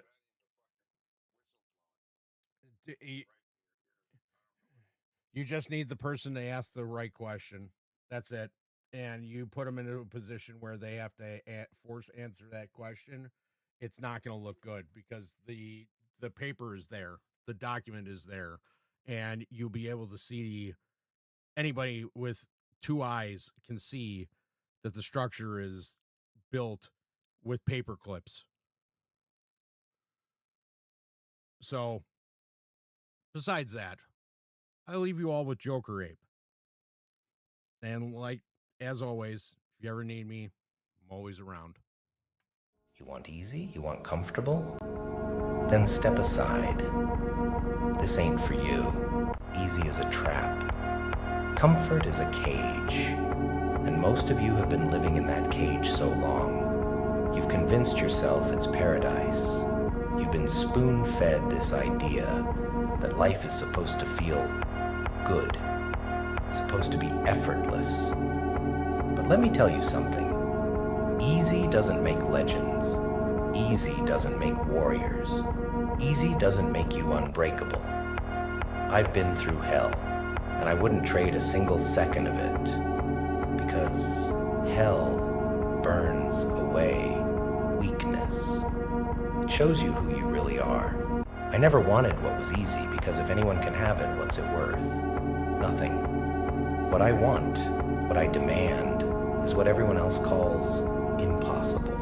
The kind of goals that make people look at you like you're crazy. The kind of pain that makes most men quit before they even start. You want to be different? Stop living like everyone else. Stop chasing comfort and start chasing the impossible. When people tell you it's not worth it, when they say, why bother? Why push so hard? Know that those same people gave up a long time ago. They settled. They let life beat them down until they accepted mediocrity as their reality. But Not you. Not me. Because we've chosen a different path. A path that doesn't care about how you feel. A path that doesn't care if you're tired, broken, or bleeding. The impossible doesn't care if you've got excuses. It only bows to one thing, an unbreakable will. You see, willpower isn't something you're born with. It's something you build in the dark when no one is watching. It's forged in failure, molded in pain, and solidified every time you decide to keep going when everything in your body is screaming at you to quit. People talk about motivation like it's magic. Forget motivation. Motivation is weak. It's there when you feel good, and gone when you don't. What you need is obsession. What you need is discipline. You've got to want it so bad, you're willing to destroy every part of who you are to become what you're meant to be. So, here's the deal. Stop looking for shortcuts. Stop running from the struggle. Lean into the pain. Make suffering your home. Because when you embrace what's hard, when you seek out what's impossible, something incredible happens. You start to separate yourself. You build something nobody else can touch. A mind, body, and spirit that are unbreakable. Easy. That's for the weak. Comfort. That's for the average. But impossible? That's where greatness lives. So stop asking for a lighter load and start training for stronger shoulders. Be the one who rises when everyone else falls. Be the one they call unbreakable. You think the impossible is some far-off dream? Something reserved for the special, the chosen, the lucky? That's where you're wrong. The impossible isn't out there. It's in here, inside your mind. It's that voice that whispers, "You're not good enough. You can't do this. Who do you think you are?" That voice is the only thing standing between you and everything you've ever wanted. Most people, they listen to that voice. They let it dictate their lives. They let it drown them in fear and self-doubt until they settle for a version of themselves that's less than they're capable of being. But not us, not today. Today, we silence that voice. Today, we decide who the hell we are. Understand this. You don't have to be the strongest. You don't have to be the fastest. You don't have to be the smartest. What you need, what you must have, is the grit to outlast everyone else. Because here's the truth. Life will test you. It will push you to your knees. It will strip you down to nothing. And when that moment comes, and it will come, the only thing that matters is how bad you want it. Are you willing to bleed for it? Are you willing to suffer for it? Are you willing to break yourself apart just to rebuild stronger? Most people aren't. Most people will fold under the weight.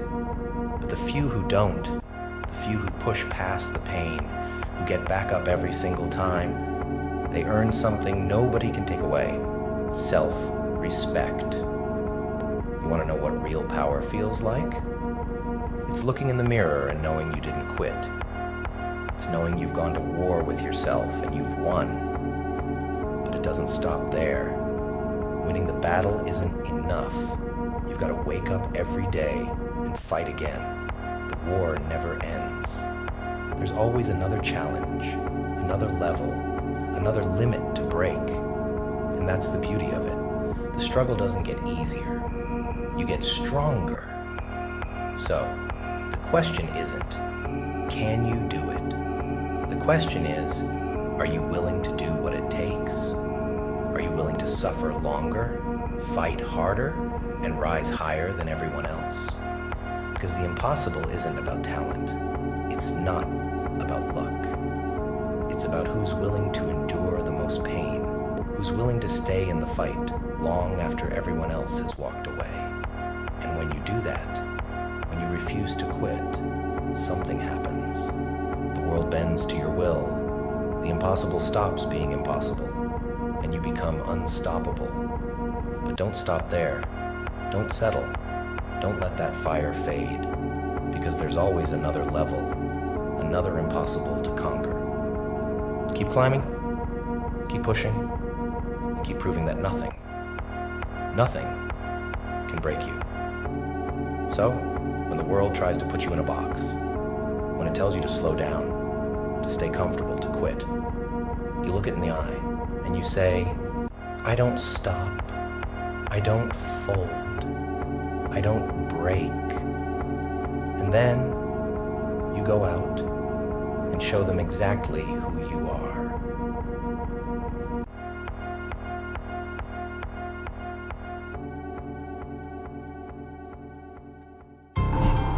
Yeah. Saturday. Inglewood. One afternoon, sun out. Still felt like midnight. Joker Ape. The streets teach. Saturday in Inglewood, sun high, streets cold. Kids in the road, arms locked, 10 years old. Whip blew wrong, whole block froze. One wrong turn, now your whole life goes. I don't regret it, that pain made me real. That fear made me sharp, that blood made me feel. Southside raised me with leather skin.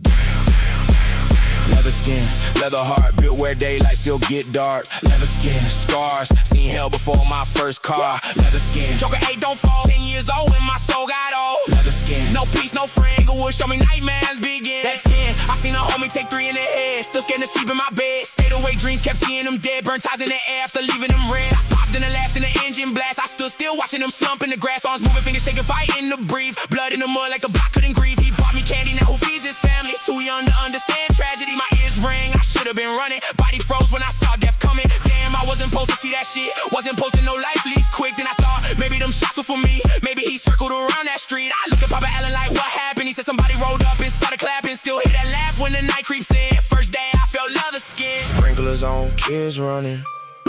Black normal till silence started climbing. One loud pop, then the whole world split.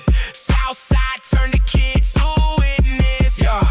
Regular day on the south side, no warning. Kids outside, old heads out mourning. Somebody laughing, frontin' in the park. But even daylight got teeth after dark. I remember dude run away, getting money kinda loud, had something to say. Diamonds in his ear, watch on his wrist, popcorn in hand like life couldn't switch. Walk behind a girl, tried grabbing her waist. She pushed him off, he threw the bag in her face. She felt disrespected, walked off, heated. Told him she'd be back and he ain't believe it. He called her out, kept laughing with pride. No brothers with him, no tool on his side. Didn't know the dude came from behind. Baseball bat swinging like a stop sign. First hit cracked him, second hit dropped him. Chain pop loose when the pavement caught him. Told him take all that, then walk away. Left the park quiet in the middle of the day. That's how I learned respect at a price. I left to turn blood in the blink of an eye. How streets don't care who started or why. They swallow your name while your people cry. This ain't movie pain, this ain't rap cap. This is real life.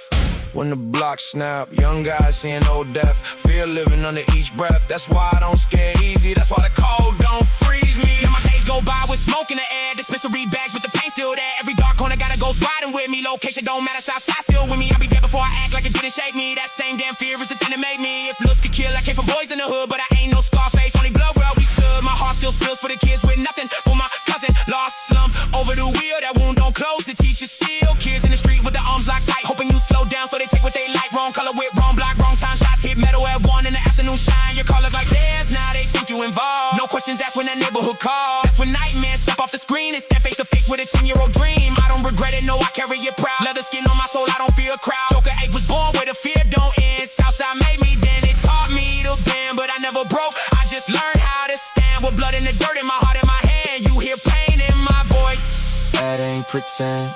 Inglewood turning boys into men. Leather skin, cold blood. Young guys, old mud. Wrong street, wrong ride. One laugh, one die. No sleep, no peace, no trust, no leash. Joker Ape, still here. No fear, no retreat. Saturday in Inglewood, sun high, streets cold. Kids in the road, arms locked, 10 years old. Whip look wrong, whole block froze. One wrong turn, now your whole life goes. I don't regret it, that pain made me real. That fear made me sharp, that blood made me feel. Southside raised me with leather skin. I was 10, remember everything. the laugh, the shots, grass, the blood. I don't regret it. That's where I learned to love the scheme. Joker Ape, Southside made me. Inglewood showed me the nightmare was real. Raw. Joker Ape, Joker Ape. Pressure made me. Chaos raised me. Don't test what you can't control. Don't fuck with Joker Ape. Don't play with my cage. I turn all this pressure into war in my veins. Bass hit hard, let it shake through the pain. I came from the chaos, now they all know my name. Don't fuck with Joker Ape, bitch, I'm not the same. Smile on my face, but I'm built out of rage. I don't need peace, I need space, I need stage. My cage, my rules, my time, my name. Fucking with a beast keeper, you don't wanna meet this lyrical meat cleaver. Every bar leave them speechless. People keep talking like it ain't even that deep. To the bass hit hard and wake up the whole street. I wouldn't fuck with me either, only heaven can help you. Been searching for respect, like the legend does, to no failure. Hell of a story when I step in the frame. Joker Ape in the dark, everybody know the name. I got mob ties in my mind, cold grind, and my spirit paints all loud, but they don't wanna hear it. I was built by pressure, baptized by rage, turned every locked door into my own damn state. They said calm down, I said fuck that. They said fall back, I said trust that. I've been too quiet, I've been too nice. Now every damn bar got a butcher knife. Don't fuck with Joker Ape. Don't play with my cage. I turned all this pressure into war in my veins. Bass hit hard, let it shake through the pain. I came from the chaos, now they all know my name. Don't fuck with Joker Ape, bitch, I'm not the same. Smile on my face, but I'm built out of rage. I don't need peace, I need space, I need stage. My cage, my rules, my time, my name. Motherfucker, I handle you.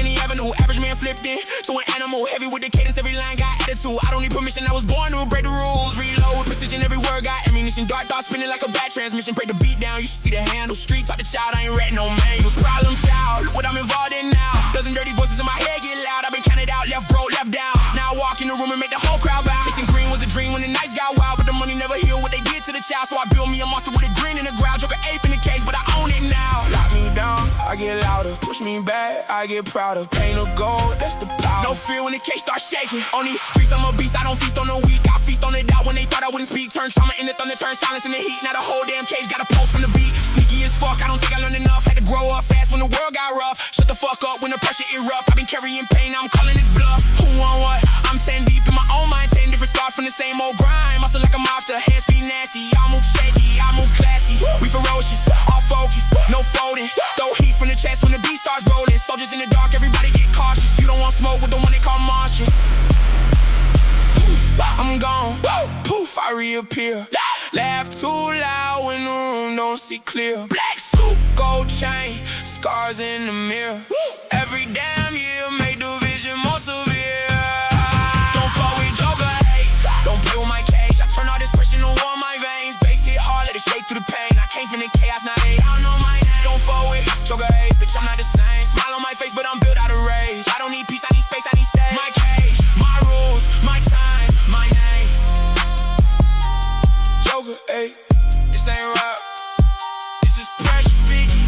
This is pain left. This is my cage breaking. My cage, my rules, my time.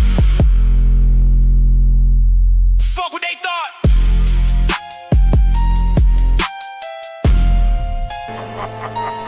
Welcome to the cage. Round and round we go. Hope you're not afraid of heights.